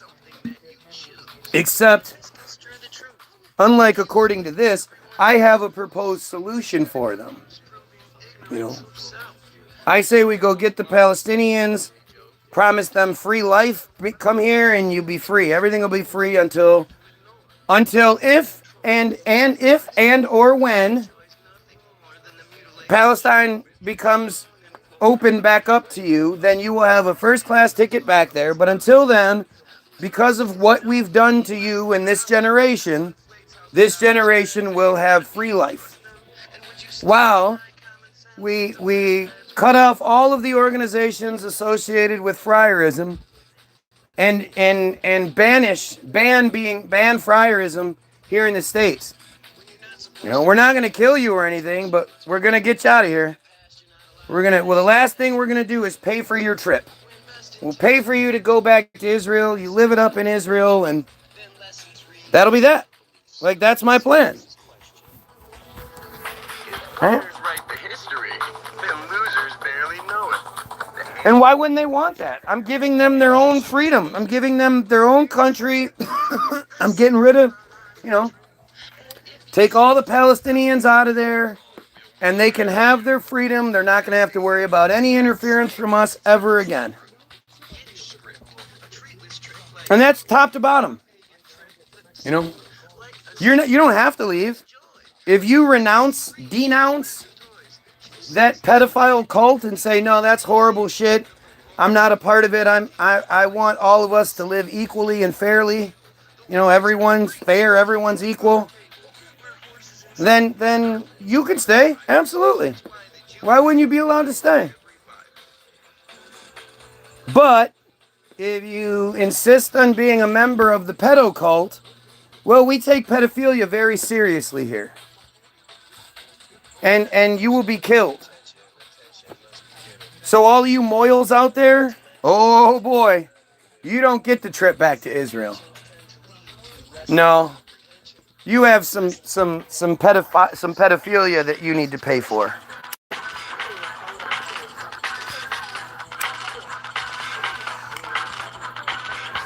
And anyone that has any sort of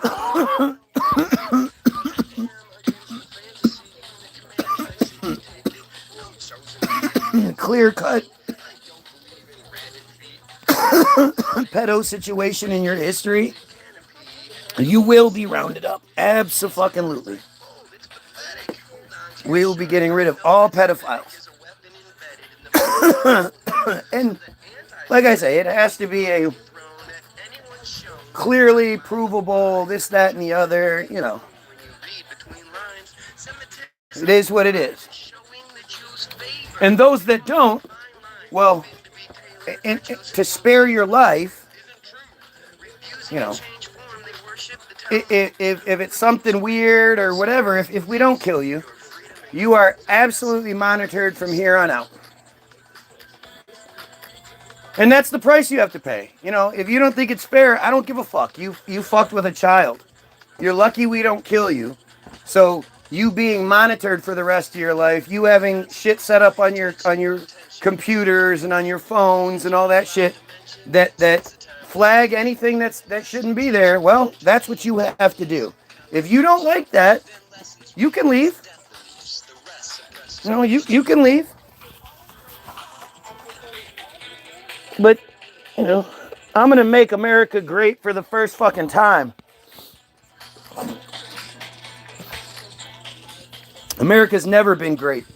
At least not any sort of history that we've had access to. I do think there is a history that we don't have access to that's full of greatness.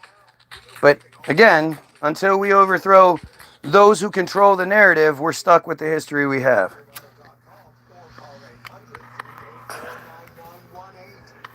Okay, within widespread civil persecution of German Jews began as soon as the Nazis were in power. For example, on April 1st, the Nazis organized a nationwide boycott of Jewish-owned businesses in Germany. Yeah. And the thing is, you know what's crazy? Is nobody ever talks about why. If you ask why, you know, this happened, what was the whole thing, it'll say some dumb shit like, when Hitler was young and an aspiring artist, a Jewish guy criticized his artwork. Like, it's just stupid. And then you find out also, his mother is supposed to be Jewish. So what the fuck narrative are you trying to tell me? You know, it's fucking silly. 2028 indeed. Indeed. Chases my blues away. I'll be okay. Now, I'm not big on social graces. Think I'll slip on down to the Oasis. Cause I've got friends in low places. Under the law for the restoration of the professional civil service, which was implemented on April 7th, friars were excluded from the civil service. On April 25th, quotas were imposed on the number of friars in schools and universities. Friars outside Germany responded to these persecutions with a boycott of German goods, which appeared to some Nazis to threaten the Reich. Bullshit! Why would that matter? You know, like, again, if you're putting yourself in that position where you're going to do something that is going to, like, it's no surprise that the friars all over the world pulled rank, especially in the governments, and turned against them. That, like, there's no surprise there. So they should have been well prepared for that shit. Right? And the idea that you're going to become your own nation, self-sufficient nation, that, you know, and then maybe you can set up trade with anybody that, you know, wants to make that money, whatever. But what could they have possibly actually needed other than the bearing oil that kept the planes flying? What else could they have needed from the United States or anyone else so much that they were willing to compromise themselves? Meanwhile, in mandatory Palestine, a growing Jewish population, 174,610 in 1931, that's already a lot of fucking people. You know, we're not talking about some gigantic area.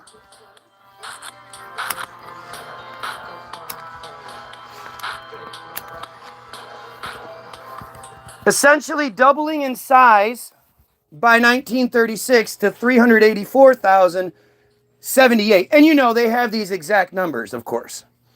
They knew exactly how many people were there because those census reports in the 36s were really, really accurate.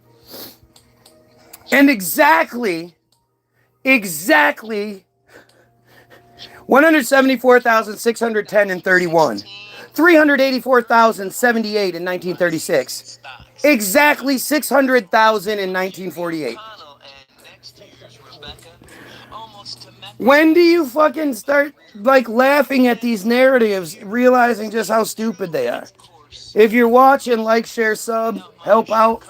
People need to understand. All I'm doing is literally reading the fucking history that they want us to know. Remember, Israel controls Wikipedia, and I'm reading a Wikipedia page that's completely locked, so nobody can edit it. This is the official narrative as far as any of this shit goes, so it's totally safe. It's totally fair. You can share. If anybody gets mad at me for saying these things, well, then there's something else going on. But make sure you like, share, and sub. It supposedly helps. The Jewish population was acquiring land and developing the structures of a future Jewish state, despite conflicting sentiments with the population of mandatory Palestine.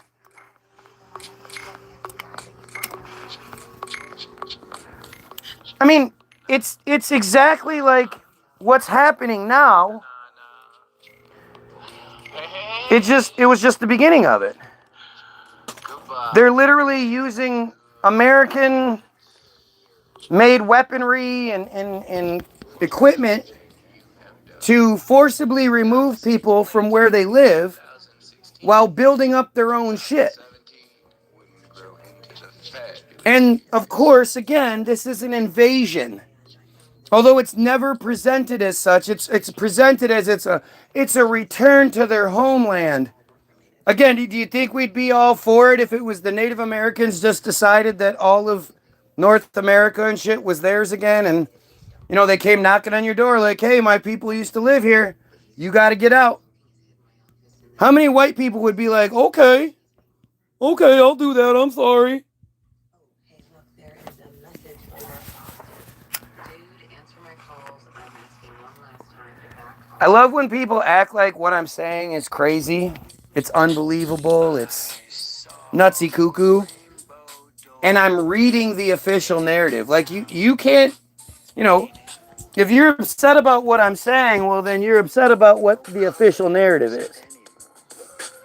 That motherfucker. Because the official narrative is this bullshit. This isn't my conspiracy stuff. Now that the show is over and the cameras have moved on, can we pretend we're finally sober and see what's real? The Hanoty Company transfer agreement used by the Palestinian Trehundelstal Palestinian Trustee Office, established specifically to assist Jews fleeing the Nazi regime to recover some portion of the assets they had been forced to surrender when they fled Nazi Germany.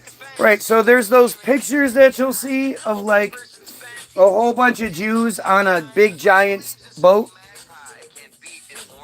you know, supposedly pulling into the Palestinian harbors.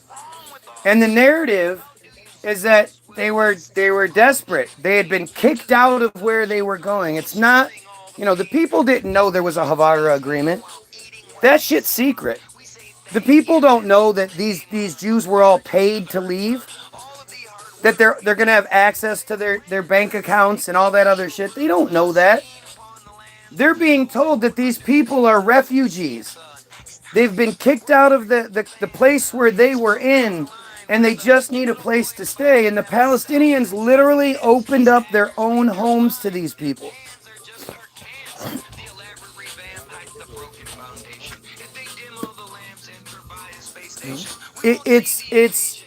They let these people come live inside of their own homes. And then one day, the Palestinians all somehow got pulled out to do something. And when they got back home, almost like it was an operation, the locks were changed. And the Jews were like, no, this is our place now, you gotta go. And somehow an Israeli military, when Israel didn't exist, an Israeli military was there to back the people and get those new refugees out.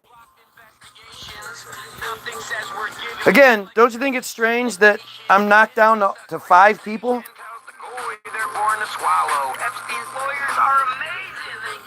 So this is all that stuff that nobody cares about. This guy is clueless. Oh, he called me a schizo. So we already know that he's a friar.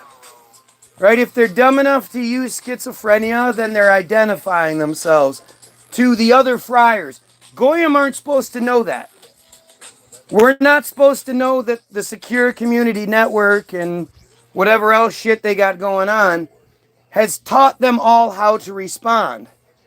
Act.il gave them the list of responses.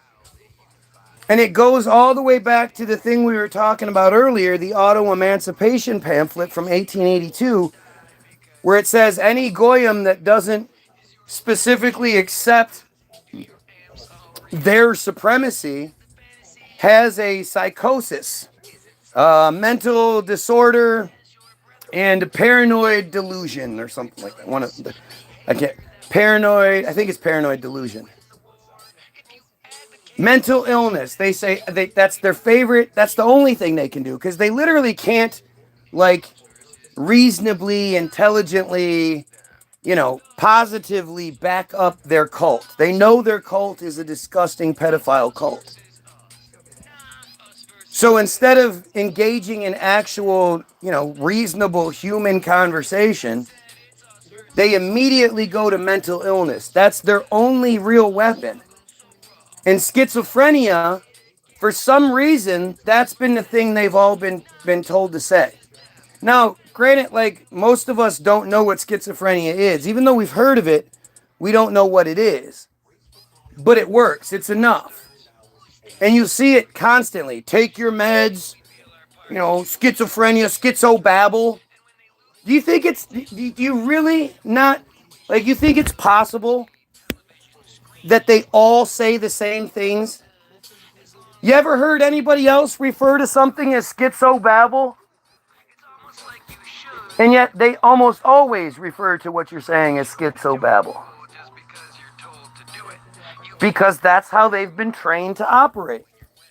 People don't understand the secure community network, the reach, and literally what's going on with that shit. The secure community network is huge, and it connects 90 to 95% of North American friars. Think of anything. Can you think of anything like that in any other section of society where they can say 90% of the people are connected through one network? It's pretty fucked up, right? But here you go. You have a friar on here. Good old Andy. Good old Andy. Using the same fucking bullshit that they always use when I'm literally reading the historical record that they want us to have. He's so stupid that I'm reading their narrative. And he's still saying, this guy clueless. Interesting how that works, isn't it?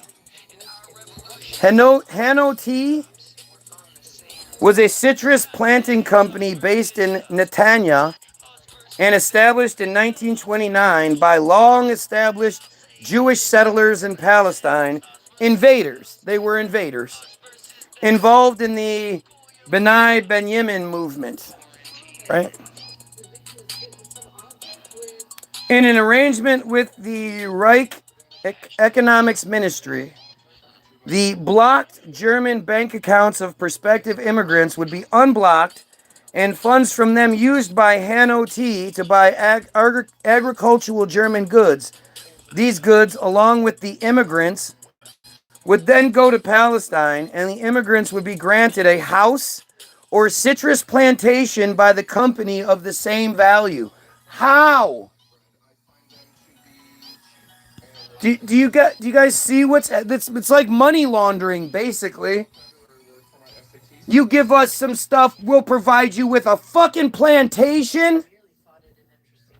How could this Jewish company have enough land and houses available for people that they could just say, yeah, come on, we'll transfer you, we'll move you over, we'll set you up, you get a house, then you get your payments.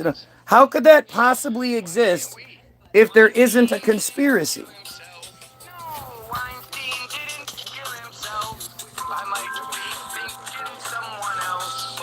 Weinstein's gonna kill himself. Weinstein and his failing health are just in an arrangement with the Reich Economic... HANOT's director, Sam Cohen, represented the company in direct negotiations with the Reich Economic Ministry beginning in March of 33. In May of 1933, HANOT applied for permission to transfer capital from Germany to Palestine. This pilot arrangement appeared to be operating successfully and so paved the way for the latter Havara agreement. That is just... I mean, it's like it's illegal. They're literally talking about money laundering and apartheid bullshit. You know? People who think the genocide started on October 7th, they don't know. They're not paying attention. The transfer agreement.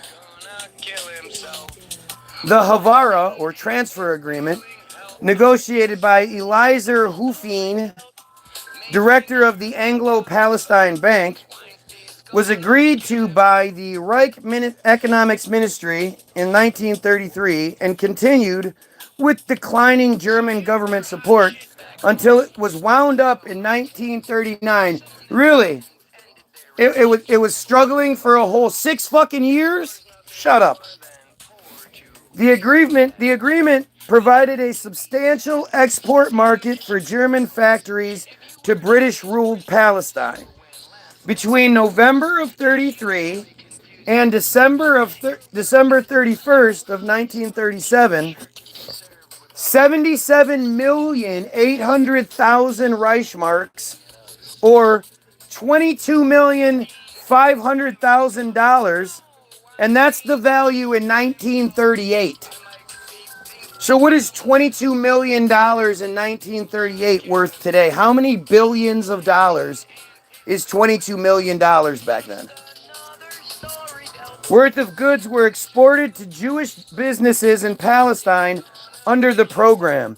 By the time the program ended with the start of World War II, the total had risen to 105 million marks and about $35 million in 1939 money.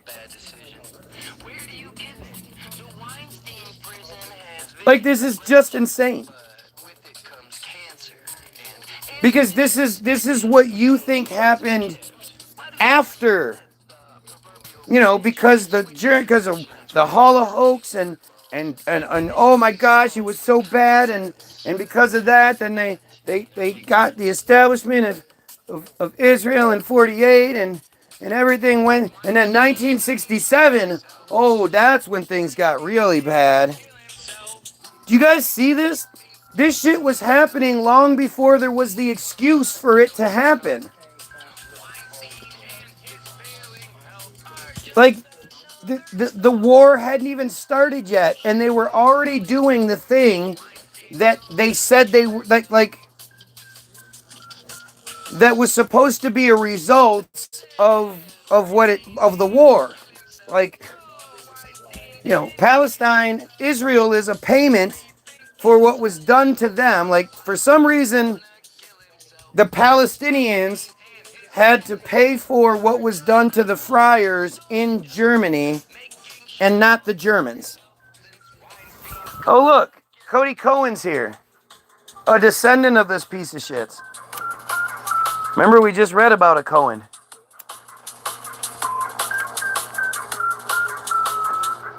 How can so many have the same last name? By the time the war...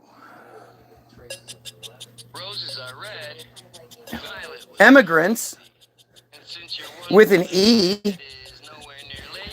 with capital of 1,000 pounds, about $5,000 in 1930s currency value. So again, today we're talking about like $100,000.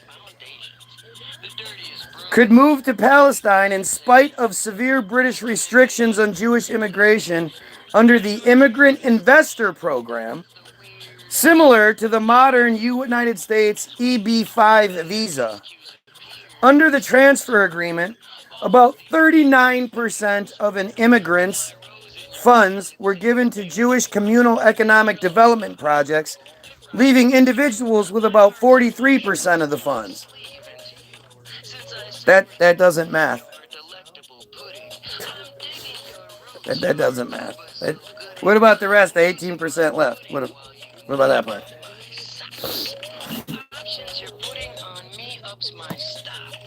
Ken, look at all of these fucking clowns on here. Like, doing everything they can to try to get me to stop doing what I'm doing and getting you to stop paying attention. Who do you think would want that? What regular red-blooded Christian Americans is going to be like, hey, wait, this is what our history says? Well, you better stop reading it, mister.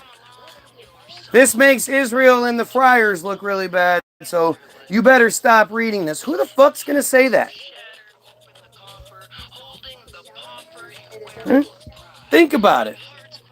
Cody Cohen always comes here crying about what I'm doing. Who the fuck do you think is going to be that motivated? Could literally do anything else in the world, and instead comes here to try to get the guy who thinks we should kill pedos and expose and eliminate this friar control scheme. He wants me to stop doing what I'm doing. Who the fuck is going to do that? Of all the people in the world, you're going to focus on the guy who thinks we should kill pedos and eliminate the friar control scheme? Why would that make sense? The only way that makes sense is if you're a friar pedo piece of shit. And friar and pedo go together. They're, you know, I know people say, you can't say all of them are, yeah, you can. Because if they don't partake in the pedophile nonsense, they protect it. They will actively attack you if you try to expose it. Look what they do to me for trying to try to protect their children. You know, I think the key to all salvation is to protect the Jewish children of all people.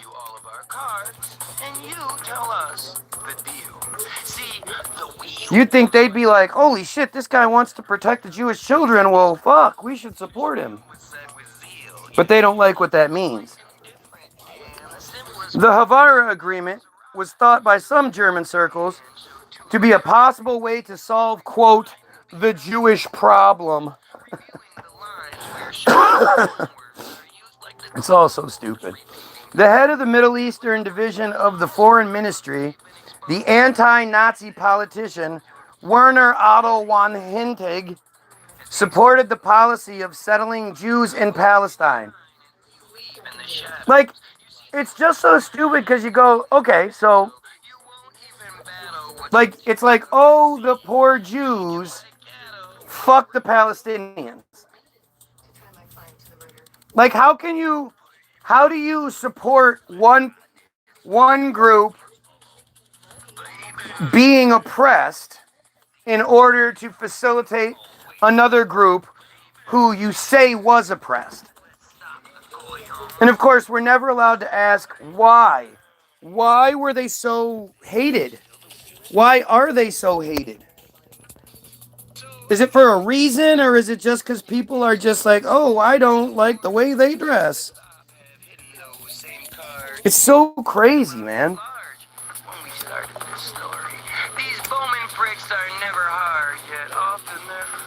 Quite boring. Hentek believed that if the Jewish population was concentrated in a single foreign entity, then foreign diplomatic policy and containment of the Jews would become easier. Hitler's own support of the Havara Agreement was unclear and varied throughout the 30s. Initially, the actor Hitler seemed indifferent to the economic details of the plan, but he supported it in the period from September 37 to 39. Well, according to the narrative, Hitler's main job as the actor, again, the gay guy that was hired to be the actor in the position he was in, His whole thing was like uniforms and arranging the festivals, and he liked that part. That's what he took part in. He didn't take part in the war plans and stuff like that. Again, at least according to the bullshit narrative that the winners give you. What do they say about the winners in history again? Let's ride this bitch till the wheels fall off. Oops, I did it again. My driving artistic license hides what I really meant to say in beauty. It's so priceless. It's kind of like a knife. It's stuck in your back, but using it to fight fits like Jews supplying Certificate. The Trust and Transfer Office, Havara Ltd., places the disposal of the banks in Palestine amounts in Reichsmarks, which have been put at its disposal by the Jewish immigrants from Germany. The banks available themselves of these amounts in Reichsmarks in order to make payments on behalf of Palestinian merchants for goods imported by them from Germany. The merchants pay in the value of the goods to the banks, and the Havara Ltd. pays the counter value to the Jewish immigrants from Germany. To the same extent that local merchants will make use of this arrangement, the import of German goods will serve to withdraw Jewish capital from Germany. The Trust and Transfer Office, Havara Ltd. I mean, that's fucking money laundering. Like, that's a crime if anybody else does that. It's so crazy that this is this obvious, and people just don't. When the rock station doesn't, they don't get it. But plays Eminem, I think our point is made. TBG, baby.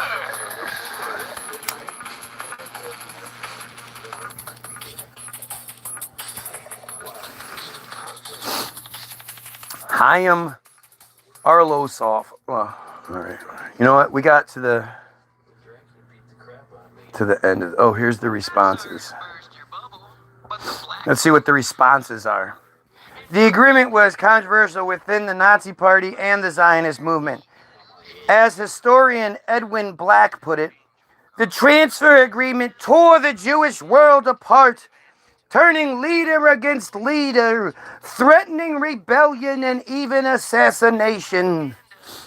Opposition came from the mainstream U.S. leadership of the World Zionist Congress, in particular, Abba Hillel Silver and American Jewish Congress President Rabbi Stephen Wise. Wise and other leaders of the anti-Nazi boycott of 33 argued against the agreement, narrowly failing to persuade the 19th Zionist Conference in August of 1935 to vote against it. I mean, don't you think it's strange that there is a Zionist conference? The right-wing revisionist Zionists and their leader, Vladimir Jabotinsky, were even more vocal in their opposition. The revisionist newspaper in Palestine. How is it a revisionist? It's like, I thought the revisionists were the people who tried to change the Holocaust narrative.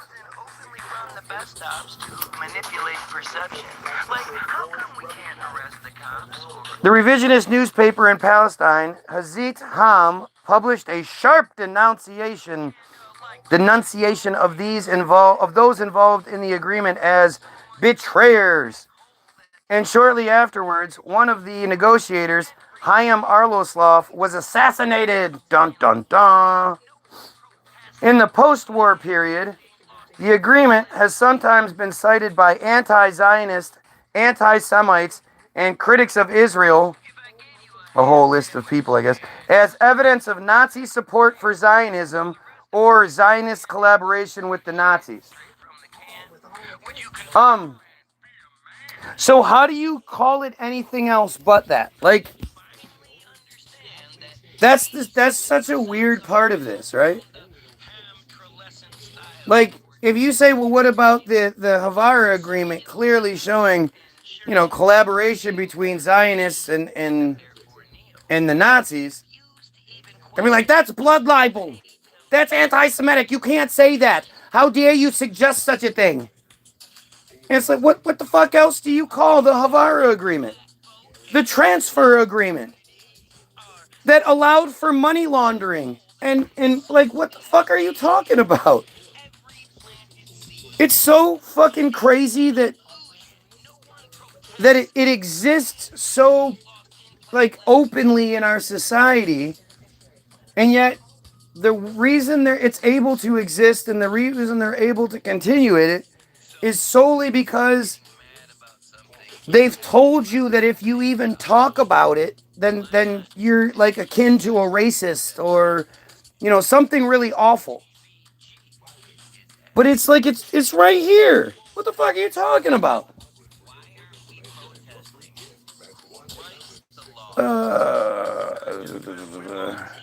Keith Kahn Harris responds to this interpretation that making an agreement with the Zionists did not make Hitler a supporter of Zionism any more than the Nazi-Soviet pact made him a supporter of communism.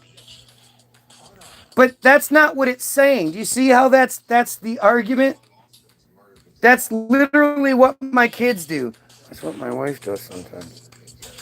But that's literally what people do when they don't want to answer the argument, when they don't want to answer for what you're saying, is they'll make a very powerful statement, but it doesn't actually address what you were saying. So people say this agreement is evidence of Nazi support for Zionism, or Zionist collaboration with the Nazis, right? And then to respond that does not make Hitler a supporter of Zionism. No, it doesn't. But it does show collaboration, doesn't it? Or are you just going to leave that part out? Right? So as long as they say the first part and then the second part, it allows the person to deny the first part, and then you assume that they denied both parts. It's all just psychology. It's all just manipulation. That's the end of it, by the way. That's all I can find about that nothing little Havara agreement. So act.il, back to this, was a social networking service used by supporters of Israel to oppose online, quote, anti-Israel content, such as the, quote, boycott, divestments, and sanctions movement. Its activities were referred to as, quote, an online propaganda campaign and, quote, a virtual situation room for pro-Israel experts. So pay attention to this part.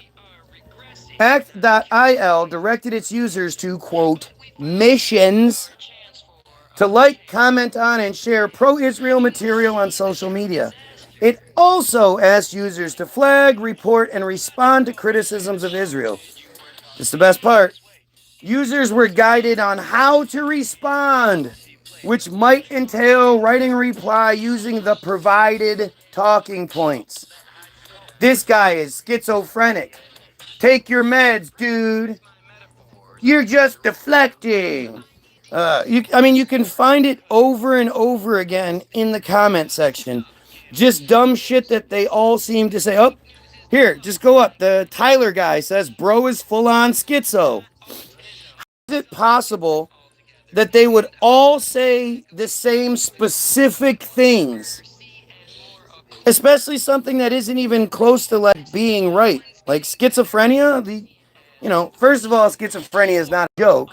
But secondly, nothing about this feed would be schizophrenic. You could say like paranoid delusional. You could say, you have, God complexes or something along those. You could go that route. And that might be a little bit accurate. But the schizophrenia thing just doesn't work. And yet they all say it because They're writing a reply using the provided talking points. The app also provided users with ready-made memes promoting Israel's perspective for them to share. Now listen again. By completing missions, users earned points which unlocked badges. Now what do you think badges are? You think the badges, they walked around with little badges on their shirt? No. Badges are prizes. Get enough points, you get a new TV. Get enough points, you get a new car. Get enough points, you get a trip to Israel. Shit like that. That's what this is. Like they had their scores displayed on leaderboards. They turned trolling into a beneficial, like, real life video game. And all they have to do is get attention. They have to get their comment addressed. They have to sway conversations. I don't know all the ins and outs of it, but it is right here. Like, the claim that they do something similar, or thing I've been saying for a long time, to have it here on Wikipedia in black and white. Like, I don't. What else do you need? How much more proof do you need? Do you need something else to show you? Right? Did you need another example of it? Gosh, it's too bad I don't have another example of what I am talking about. Oh, wait. There's Team Jorge. Don't forget about Team Jorge.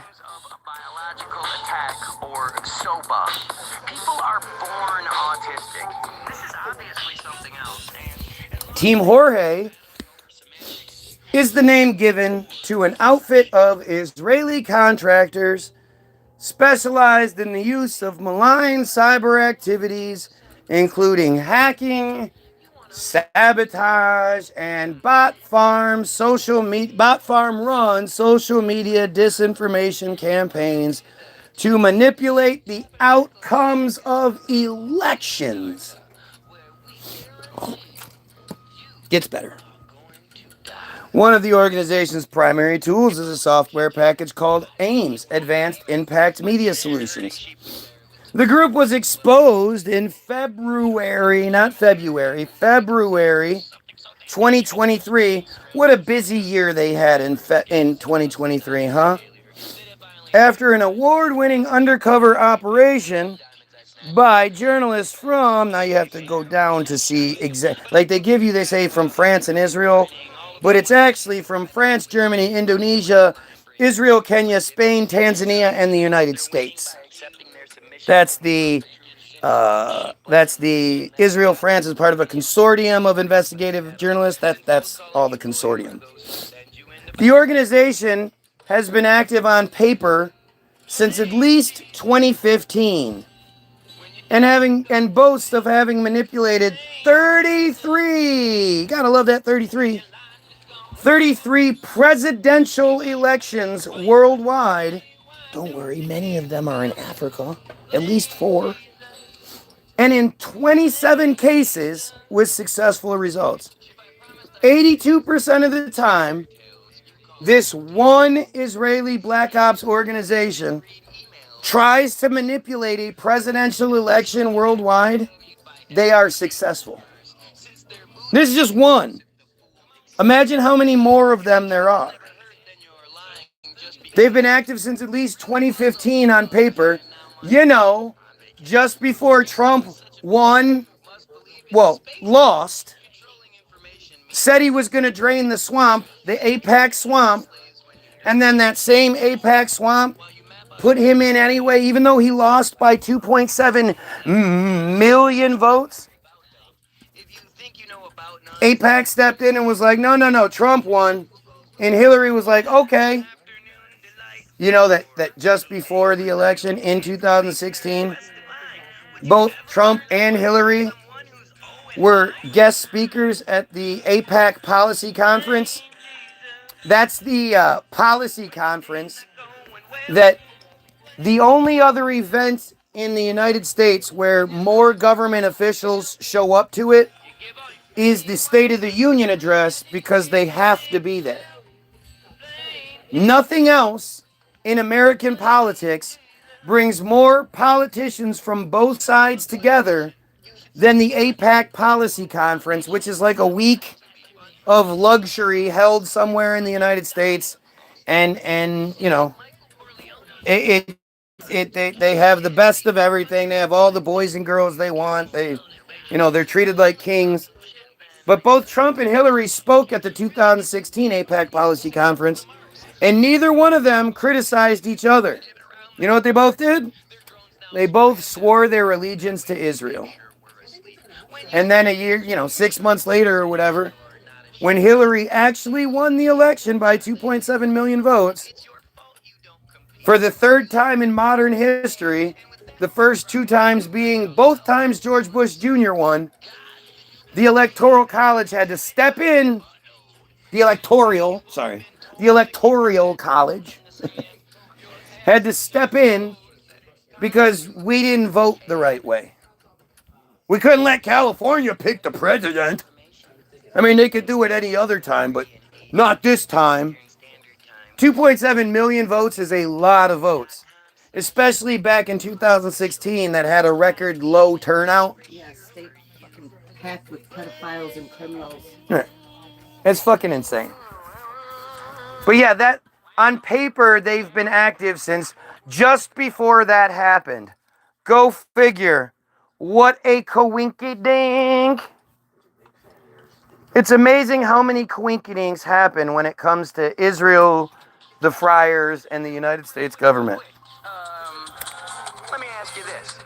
If I had gotten busted selling and manufacturing methamphetamines within 4 school districts, would you accept the fact that I got no jail time? Would you? Would you really? I 82% of the time, one organization tries to manipulate a presidential election somewhere in the world, they are successful. And they're not the only ones that have access to this Israeli technology.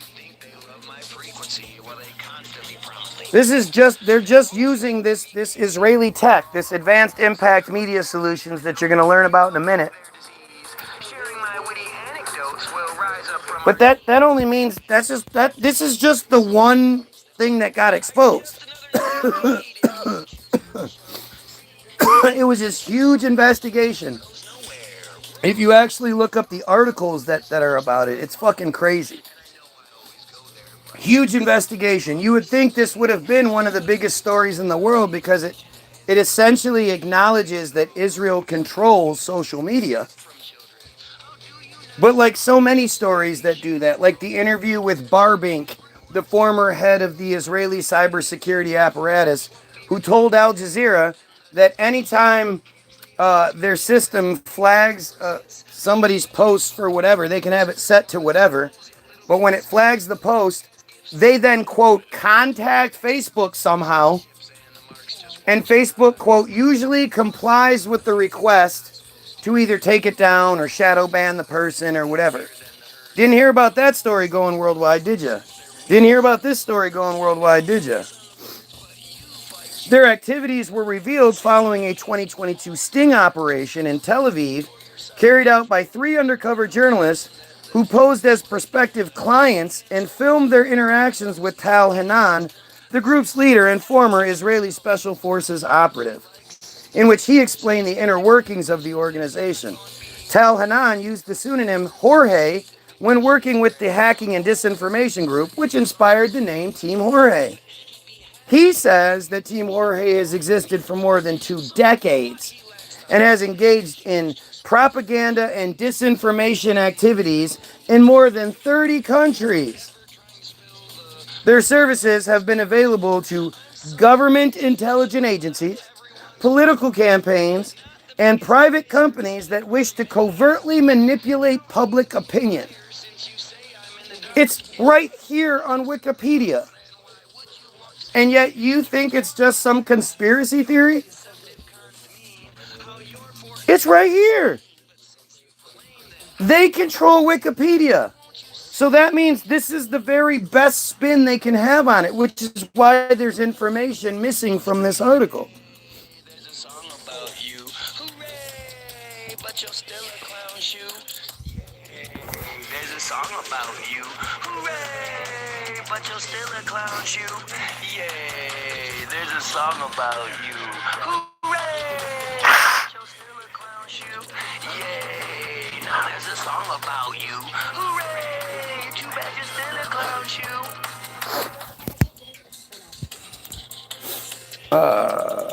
One of the organization's primary tools is a software package called AIMS, Advanced Impact Media Solutions. Remember we talked about that earlier? I told you were going to learn more. The software automates centralized control of thousands of fake social media profiles across the board. Now, this is where they leave out information. So, first of all, The U.S. side, or is it international? Like, how does that work? what? Like, are they U.S. agents policing it? No, this is all out of Tel Aviv and shit. So I'm sure there's U.S. connections for sure, but the bots, they say that the nerds that in all of these different news organizations, nobody had ever seen this level of tech before. They said it's not fair to even call them bots because each profile will not only have a conversation with you like bots aren't supposed to be able to do, but if you know, Schmeckelvision has a Facebook profile, it also has the Schmeckelvision YouTube page, the Schmeckelvision Instagram page, and the same bot profile avatar. They said it's better to call them avatars. That avatar monitors all of those different profiles. And they also said another part that they just conveniently left out. See, you let her fucking attack the strings, and now she attacks strings. The other thing they leave out is that at any time, they are capable of creating as many as 30,000 bots for any individual task or whatever that can be used for good or bad. 30,000 bots to attack somebody or 30,000 bots to boost somebody. Either way, they have this crazy technology that nobody's ever seen before, and that they sell it at $6 million a pop. If you got $6 million and you can find them, then get in touch with the J team.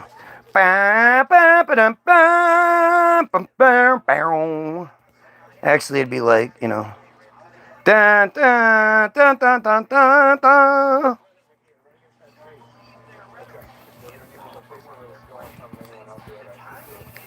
It says it, covert, what is it? What did it say? Covert, private companies that wish to covertly manipulate public opinion. Private company wants you thinking that Nike shoes are better than Reebok shoes, and they got $6 million. They can hire Team Jorge to send out its 30,000 bots at any given time. And that 30,000 bots was the technology they had in 2022. That doesn't, that it could be a lot better, lot more effective by now. And when you get guys like Ian Carroll that appear on social media in March of 2023 and immediately have 300,000 following, well, all that takes is 10 fucking Team Jorges.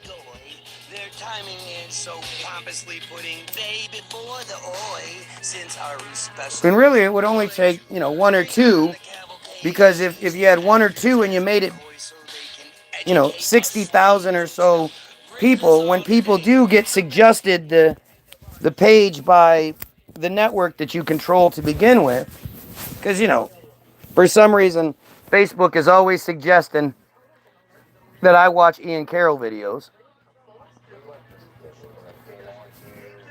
If you go to there and you see, oh, this guy has a whole shit ton of subscribers, you're much more likely to subscribe.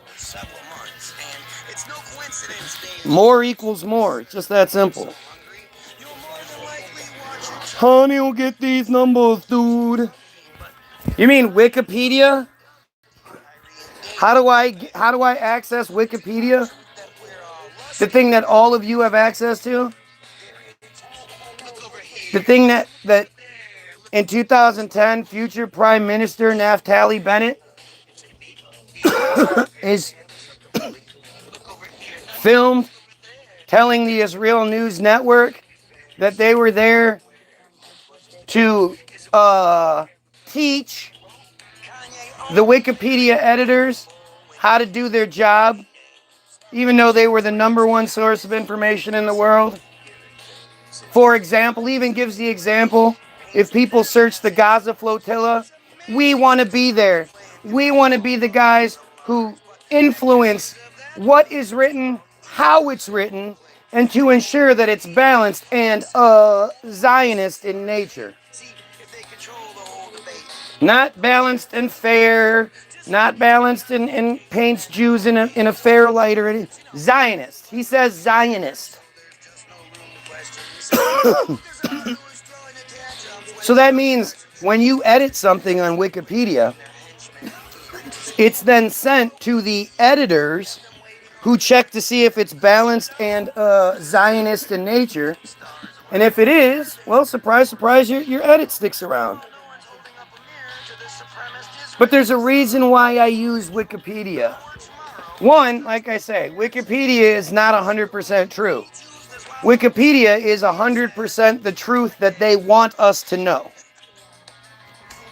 Two, everyone has access to Wikipedia. There's no secret pages here, no secret files, no special this and that. You got to be able to hack this and that. You got to be the super sleuth. Nope. All you have to do is look at the information they want you to know. There's nothing, no conspiracy theory, no hidden nothing. It's right here, right in your fucking face. Right in your Chevy Chase. So your info is based off of the people you try to discredit. Yes. Yes. Because any other time, you cowards will go, oh, that's just anti-Semitism. That's just some anti-Semitic rhetoric. And as proud as I am of my anti-Semitism, again, because I know what words mean, right? Semitism means policy or predisposition favorable to Jews. Policy, rules and regulations, that's one thing, but predisposition is genetic. If your mother's whole side of the family has cancer, guess what? You have a predisposition to having cancer. And these fucking psychos demand policy and predisposition favorable to them.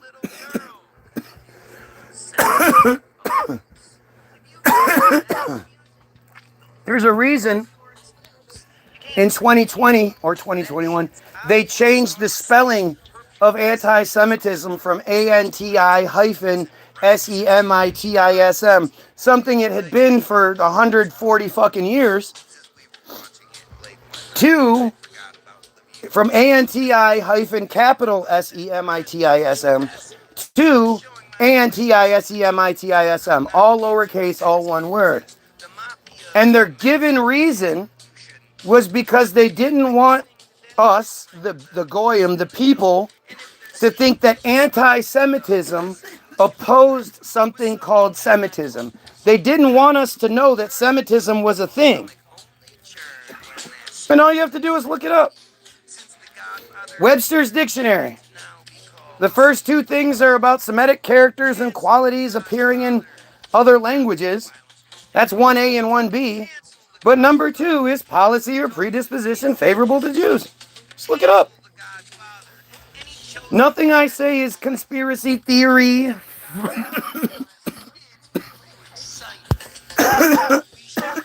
But if I'm going to go after someone, I'm not going to listen to some dumbass Alex Jones, some dumbass shill that more than likely they're secretly paying that $7,000 a month they were exposed, earlier this year just before a whole bunch of these truthers sort of blew up on social media, comes out that, oh yeah, Israel's paying truthers $7,000 a month to, at the very least, not talk about Israel. Talk about all kinds of crazy conspiracy stuff. Just don't talk about Israel. You get your $7,000 a month. You want $8,000 a month? Talk about Israel, how great we are. You know, all those guys are allowed to exist. All those guys tell you to believe in Jesus. All those guys will tell you it's not the cult. I have some friends that are cult members, and it's not all. You can't blame the whole cult. It's all the same dumb shit. But this is, you know, I don't know how much more information I can provide you. How much more evidence you need. What else do you need? What would you need to see? Would you need like a signed letter from Trump saying it? Is that what you would believe? Well, look at this dumb shit. You can sign his name, make it look like pubic hairs. He can draw a prepubescent girl. He definitely didn't draw a woman in that doodle.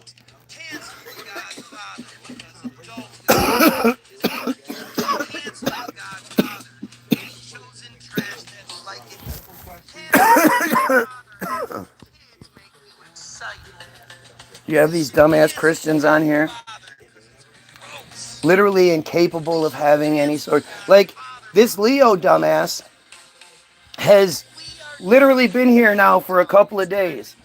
He knows what I talk about. You would think he would have gone back and educated himself one of these times before he comes here and begs for attention again. But he doesn't. He's like as dumb as it gets. And it's that NPC robot mentality that, you know, prevents you from seeing the ridiculous idea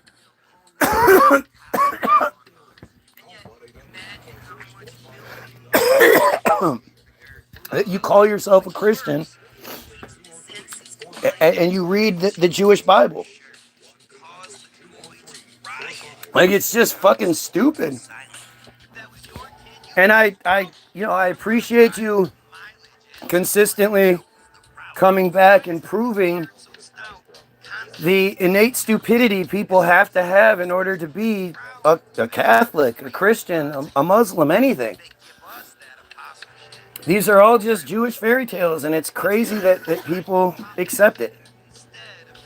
I just don't know what it is. What is it going to take? I can't tell you because I didn't have that.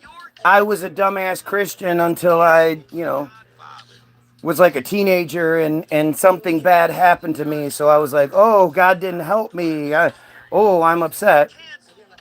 I don't ever remember believing in it. And I always remember thinking, like, there are kids dying. The church just got caught raping children again. Like, what are you talking about? Leave your backyard before you preach to us. Huh? They do it in their own fucking churches, and they talk about us being good to one another. Like, they do it in their houses. Oh, yeah, it's just the worst. The one place that children especially should be safe is the church. There should literally be, like, no chance of it. No chance of it. Because if somebody even begins to show, like, any sort of tendencies or any sort of rumors come out or anything, they're immediately eliminated. But that's just not how it works. The church goes out of its way to protect those people, especially the Catholic Church. The Catholic Church in 2018, something that all of you will forget. What ended up happening shortly after 2018 that took everybody's mind? In 2018, it comes out that 6 out of the 8 dioceses, so every state is like split up into different dioceses. It's basically a mafia structure, There are the the lower level corporals, and then you get up higher, and then and eventually you get to one guy, one cardinal that's in charge of the whole state. And so in Pennsylvania, there were 8 of these dioceses. And it came out that 6 out of the 8 were just riddled with pedophilia, riddled with these stories of these men doing these horrible things. And then, instead of something responsible happening, the church or whatever would ship them across the country to a different church. So nobody would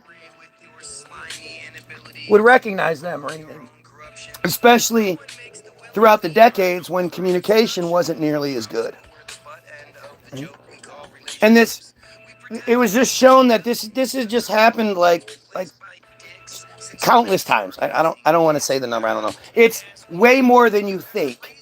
Way more than it should be. I mean, way more than it should be is 1, 2, but it's like thousands. It's like thousands. And so the thing is, the 2 dioceses that didn't show up, well, those were Amish communities. So their shit is handled in-house. But the Amish community, it's like all about pedophilia. It's all about, marrying off young girls and shit like that. And you have to wonder, if this was a black group, do you think a black group would be allowed to be Amish? And just be like, we want nothing to do with you. We want the protection of being inside the country. And, we want, like, electricity and shit when we want it, We want to sell you guys shit. But we're not a part of your shit. We're not, we don't have to listen to your rules and regulations. And we definitely don't have to follow your modern day stance on marriage and pedophilia. If she can have kids, she should be having kids. We see it. Like, it's just fucking nuts. It's nuts. But imagine a black group of people doing that shit. You know why you can't? You know why it doesn't exist? Because it wouldn't be allowed to exist.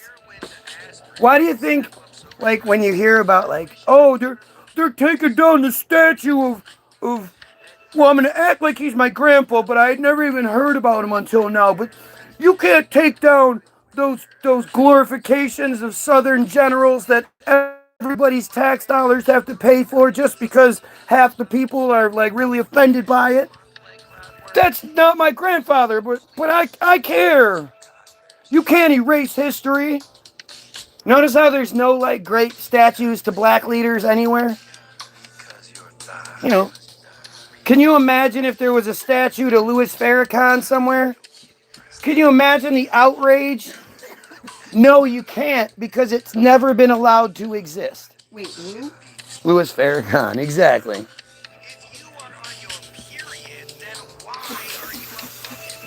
Wonder how many Martin Luther King and Malcolm X statues there are. Government, paid for statues.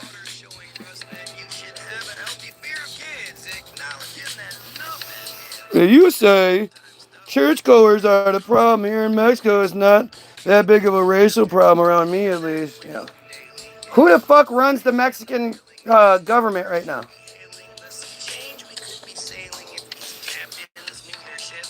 And just you wait. Trump and friends are coming. Yeah, you have your turn.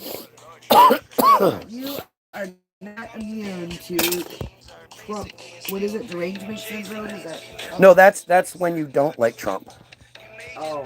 What I think is fucking. That's what they were calling MAGAs. No. What I think is insane is, why the fuck are Mexicans Catholic? It's not like you guys don't have your own just incredible, fascinating history of the Mayans, the Aztecs.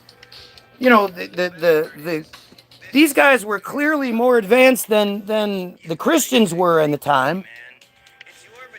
And yet, you guys are you Catholics? Did the Catholics build Machu Picchu? I don't even know all the names. Stop it, you dumb fucking cat. Oh my gosh.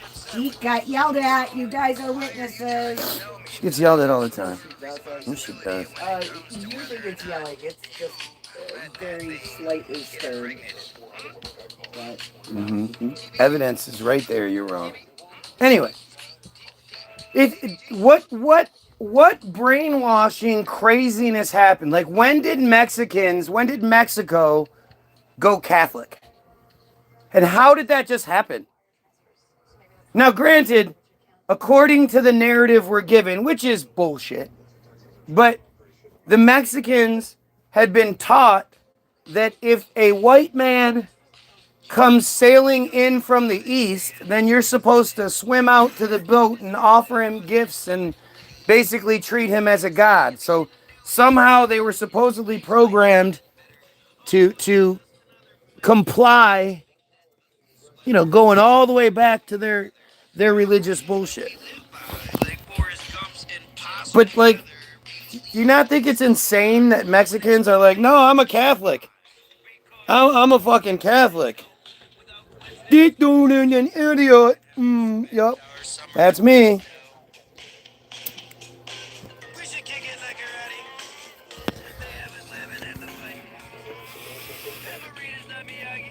I'm atheist, I guess you would say. Never been in a church. I've heard around the 1500s is when the Lady of Guadalupe was introduced. I mean, again, when you start hearing about the 1500s and shit like that, you know, why would you believe it? You know, why would you ever believe such just... They're lying. They're lying. They weren't these fucking people with you know, no lights, no tools, no, you know, just barely getting by while also building Machu Picchu. While building all of the crazy shit that's existed in the United States for as long as people can account for it. You know, all the founded buildings and shit. It's all just bullshit. You know, I don't know why people believe it.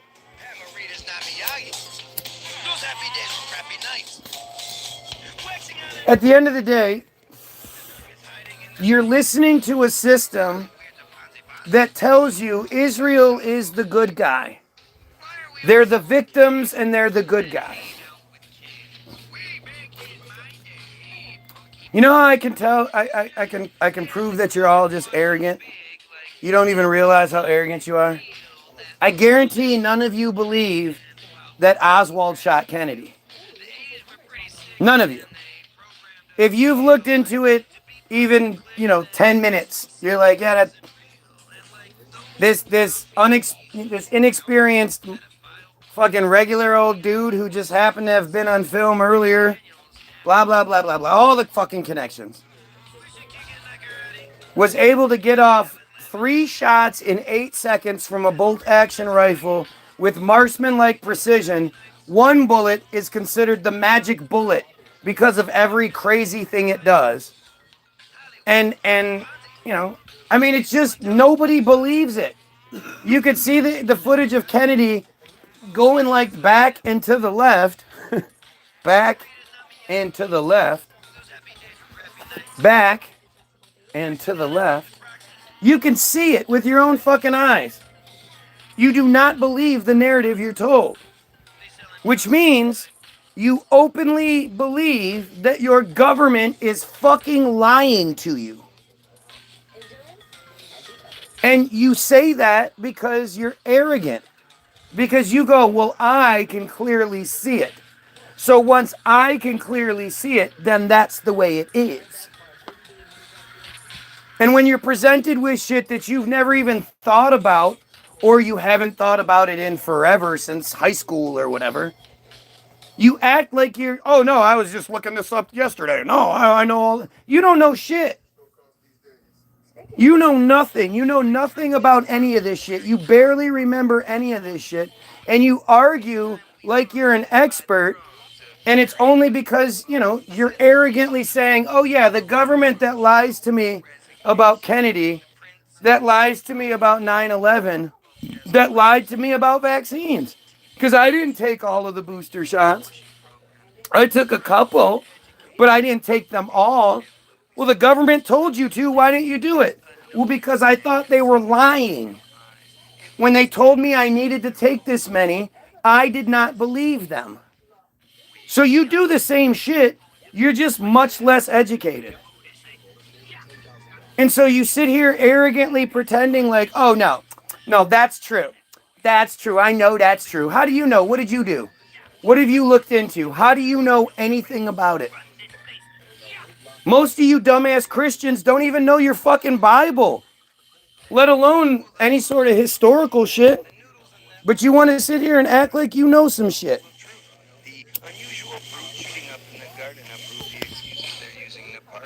More than a was showing our bodies, moon when shot, and it's crazy how you people don't understand how bad you guys get lied to.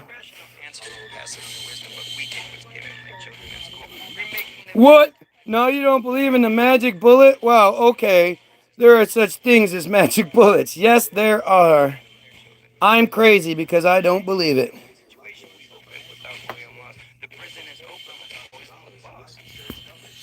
It's just nuts, man.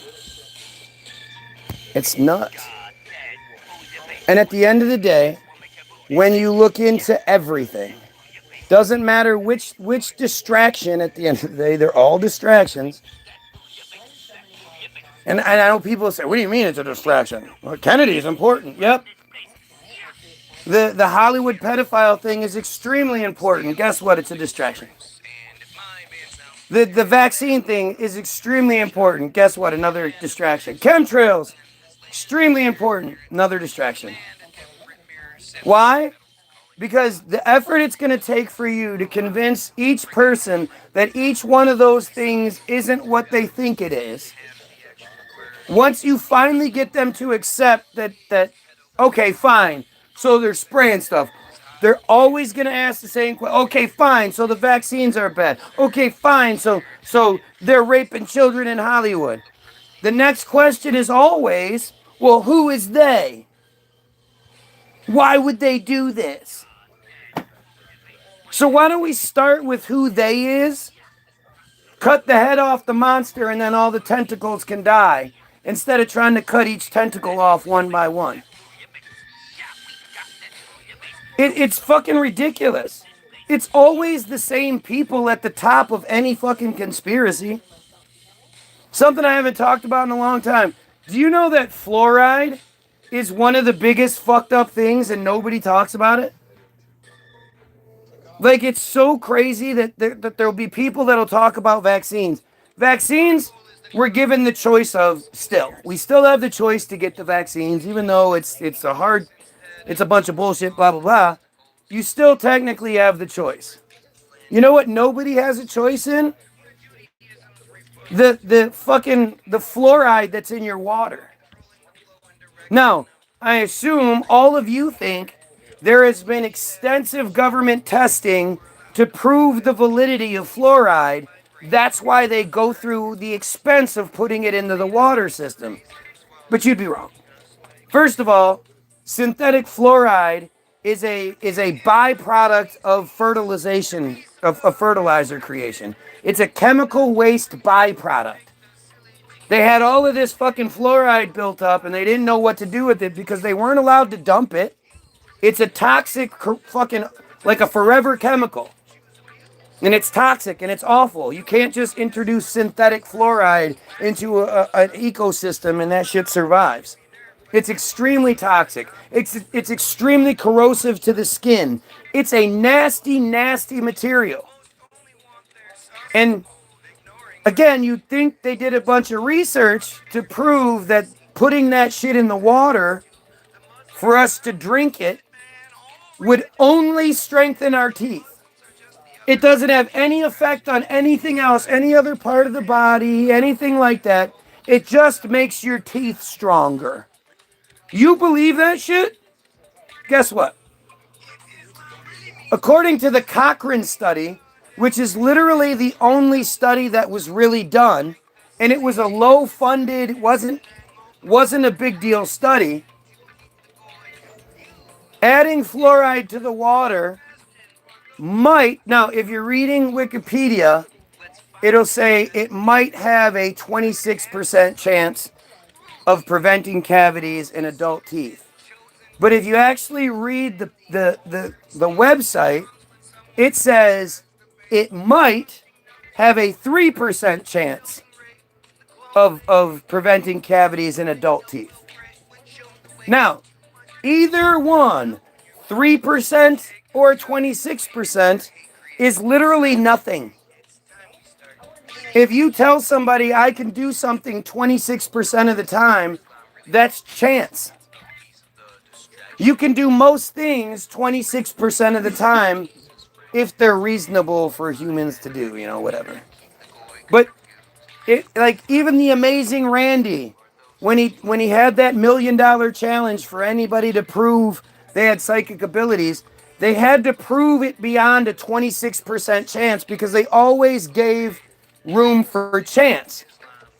If I told you, hey, we got to jump out of this plane, here is a parachute, it might have a 3 to 26% chance of opening. Not of not opening, of opening. Would you jump out of that plane? Would you put your life on the line if it had a 3 to 26% chance of being successful? No, none of you would. Yet instead, we are all forced to imbibe percent of America, I think it was 72, maybe it's 82% of American households have fluoridated water. You drink it, you shower in it, you brush your teeth with it, you cook with it. And not even boiling the water gets rid of the fluoride. Right? It's insane. It's literally insane, especially when you hear about how fluoride causes crazy tumors and shit to grow in rats. And, fluoride is just a nasty, nasty thing that to think it only affects the teeth is fucking stupid to begin with. But it doesn't even affect the teeth in a provable way. And yet they put it in the drinking water and no one talks about it. Isn't that fucking nuts? He's stressing aggression. He mentions the fight. And again, it's the same people. It's the same people that own the fertilizer companies that then now they get to sell the fertilizer to the government organization, meaning they sell it at a crazy high rate, like at a rate that they couldn't sell it to anybody else. My wife had a friend who had a government contract for education, art supplies. And when the chick suggested that they get some colored pencils for the children, she was allocated what? 25,000, I think. 25,000 for some markers and some pencils or something. Something like that, yeah. I thought it was like 2,500 per student. Something like that. It was something fucking outrageous. Like it was like, $100 worth of supplies is what she was talking about. And she didn't even ask for it. They assigned her all this extra money because the government spends our tax dollars like it's not their money. So the people that produce the fertilizer that gets sold to the government, they charge whatever the fuck they want. They probably have some old ass grandfathered contract where nobody else can even outbid them anyway. So now they make money selling their fertilizer and they make money selling their waste. And that's put in our drinking water. You guys cool with that, right? Yeah, you want to get upset about vaccines. Because vaccines introduce, chemicals into our bodies that we don't want, even though it's a choice. When you look at the fact that fluoride started being put in the water in like the late 70s, I believe, or you can connect it to like the rise in all sorts of things. One of those things being obesity. One of those things being the stupidity, because everybody in the conspiracy world knows that fluoride calcifies your pineal gland. That's what we're told. And that's a big deal.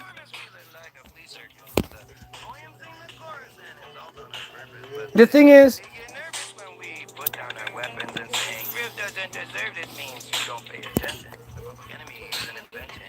it doesn't matter what it is. If you look into it, you're going to find the same sort of sinister narrative, the same fucking people, you know, the same laws that protect, you know, the bad guy here, it's all the same shit. It's a very small group and you're not in it. And if you honestly think that small group doesn't get together so they can figure out ways to maintain their control and their position, you're the dumbass you're supposed to be. I don't know what else you fucking think. Why wouldn't they do that? Does anything in the history show you that they actually give a fuck about us? No. As long as we're here to give them the left. See, when people talk about they're trying to kill everybody, this, that, and the other, I don't subscribe to that. They can't yet. You know, once they get once we get iRobot situation going on, then be scared. Really be scared. But until then, the benefit to being ultra wealthy, ultra rich is that you go, hey, sweetheart, so why don't we hop on a plane? We'll go over to Switzerland today. We'll do our skiing like we wanted to do, and then we'll hop over to France. We can eat at that restaurant you like. And I really want that Chinese food place. So we'll go spend a little bit of time, you know, at that one little village that we like so much that has all those little boys that we like so much. Then we'll hop on over to, we got to go back to the Cannes Film Festival. You know, I want to go check that out. Then after that, we'll go to Burning Man. And then obviously we're going to need some time off after that. So we'll go spend a couple of weeks in Hawaii. And then we'll, you know, that's how they live their lives. The largest yacht in the world belongs to the royal family, the Saudi royal family. And it's bigger than you can imagine. Like, as far as super yachts go, it dwarfs them all. It's like an aircraft carrier. And they might use it like 2-3 times a year. But it's always stocked, and it has like 100 fucking crew, you know, 100-person crew to just maintain the whole thing. Yet it's always stocked with whatever food that they like. It's always ready to go at the drop of a hat because those royals don't fuck around. When they're ready to go, they're not going to sit there and wait for the fueling and the food to be brought on. And no, when they want to go, they want to go. So however many millions of dollars that yacht takes to run on a daily basis, who fucking knows? It always has fuel. It's always it's always ready to go because that's the life they live. And if they get rid of the Goyim, then who is going to be the crew on that ship? And the crew on that ship, well, they have families. They have a wife at home. They have kids. Those kids have to go to school. Those kids have to have karate. Those kids have to have, you know, whatever fucking clubs you want them to have. Wife has to, you know, cook the food, has to get it from the grocery store, has to buy the clothes from the store. Has to be all the restaurants when you don't feel like cooking. All those restaurants, all those places named off, well, those have to be stocked with people. Those people, they have families. And it just stretches and stretches and stretches. And the thing is, if they want the best experience possible, they can't have us in chains doing it. The last thing they're going to want is to be served by a bunch of people that aren't smiling, happy to get that little $100 tip they can just throw you. Anything you want, sir, I've got you, sir. You're better than me, sir. They like that. If it was all we were just, yes, sir, whatever, sir, they wouldn't like that shit. That's not fun. They want our best. Service with a smile, but it's not just that. If you're going to be like the cake designer, right? If you're enslaved and you're forced to design the cake, you're not going to design the best cake. If you believe I'm the best cake designer, You die if you don't. no, even then, but especially compared to if you believe like I'm the best cake designer, they chose me because they want the best product because they know I can give them the best product. Here's my best product. You're gonna work. Happy people are better slaves. If we see the chains, if we see the binds, then we're likely to revolt against it. But if we see that, hey, you know, I have some chains, but man, it's not nearly as much as all those black people's chains. My chains have a little glittery all over them. I blinged out my chains. You don't even think about the chains. You know? And then the black people, they've been tricked into the worst elements of society are what it means to be black. You're supposed to get mad and commit crime if somebody fucking mentions a word. A stranger says a word, you're supposed to commit crime. Clothes that don't fit, pants that are too big, shirts that go down to your knees. Make you look like you're wearing a dress. You got a bunch of jewelry on. You got your long gold braids on. Your gold caps. You look like a clown to them. You look like they feminize you and they make you look like a clown. And they just laugh as, you know, oh, hey, I gave this kid an advance. Look at that. He's already spent half his advance with my cousin Morty. Buying some fucking worthless rocks. Ha ha.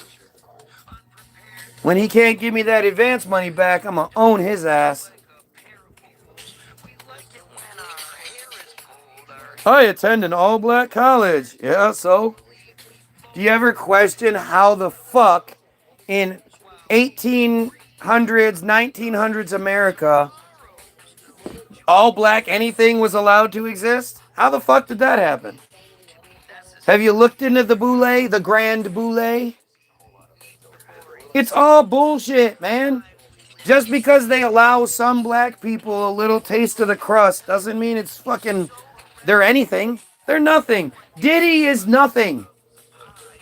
Diddy is the biggest scapegoat they have. Diddy was, hey, Diddy, you throw the best parties. Let's have the party at your house. That way, there's no fucking illegal going on at my house. Now, you know, they didn't know that Diddy was smart enough to record everything. But when they found that out, don't worry. They just burned down California. All the tapes, everything got burnt up, so don't worry about it. But Diddy was some little ghetto rat that was clearly what's his name? L.A. Reid? No, not L.A. Reid. What's the other guy's name? Let the other guy fuck him, and it wasn't Quincy either. Whatever. But Diddy paid his dues. He was a little bitch for a little bit, but like he's not like overtly intelligent. He's not like super duper talented. No, he was just willing to play the role. The patsy.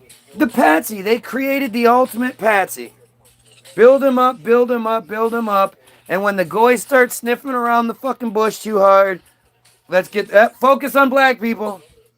When it comes to Hollywood, it's the black people that are the real problem. And come the fuck on. All the things that Diddy was accused of have been things that have been said about Hollywood the entire time. Well, black people weren't controlling Hollywood the entire time, so who else was it? Who taught Diddy how to do all the things, all the Diddy things? It's all bullshit, man. It's all bullshit. Diddy talking about, I'm 30-some years old, me and Justin Bieber gonna hang out. Who the fuck is co-signing on that? Oh, yeah.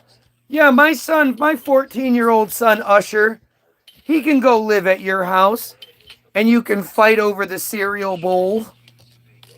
What? Even Kevin Hart was like, dude, did you just fucking say that shit on TV? It's fucking stupid, man. It's all fucking stupid. It's like somebody being live with 2,500 plus subscribers. They have 10 watchers and 17 likes. That makes sense, doesn't it? That's not what censorship is. I'd be able to say I was censored if I had like 200 viewers. Right? It's all bullshit, man. Anyway, there's going to be a bunch of links in the description. First link is the website. Go get your free download, www.the-bilderberg, bilderberg-group.com. It's free to listen to, free to download. All we ever ask is that you share it with people. You click download, it'll say, oh, how much do you want to pay? If you put 0, it's free. You could put fucking money in there. We appreciate those that do more than you realize. But you don't have to. All we ask, I always look at it like, instead of charging you $5 for the download, I'm giving you back that $5 and just asking you to share it with somebody. I'm paying you $5 to share my music with somebody. Okay? So it's free. All I ask is that you share. That's it. The second link is going to be to the greatest film, the most important film ever made, which is Hollywoodism.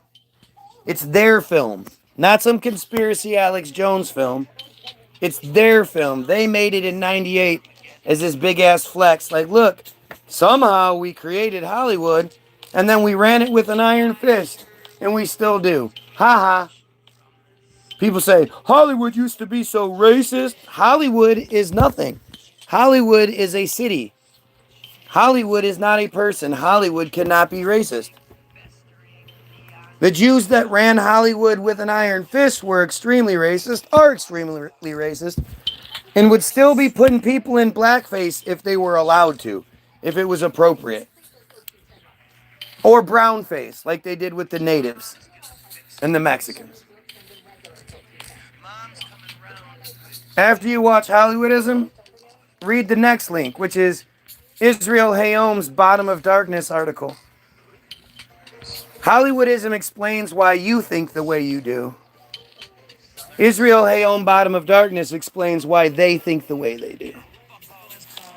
And it's the most important article ever written. It's really rough. They actually make it really hard to read. It'll kick you out a bunch of times, but it's worth it for you to keep reading so you get an understanding of how so many people can be genocidal and be okay with it.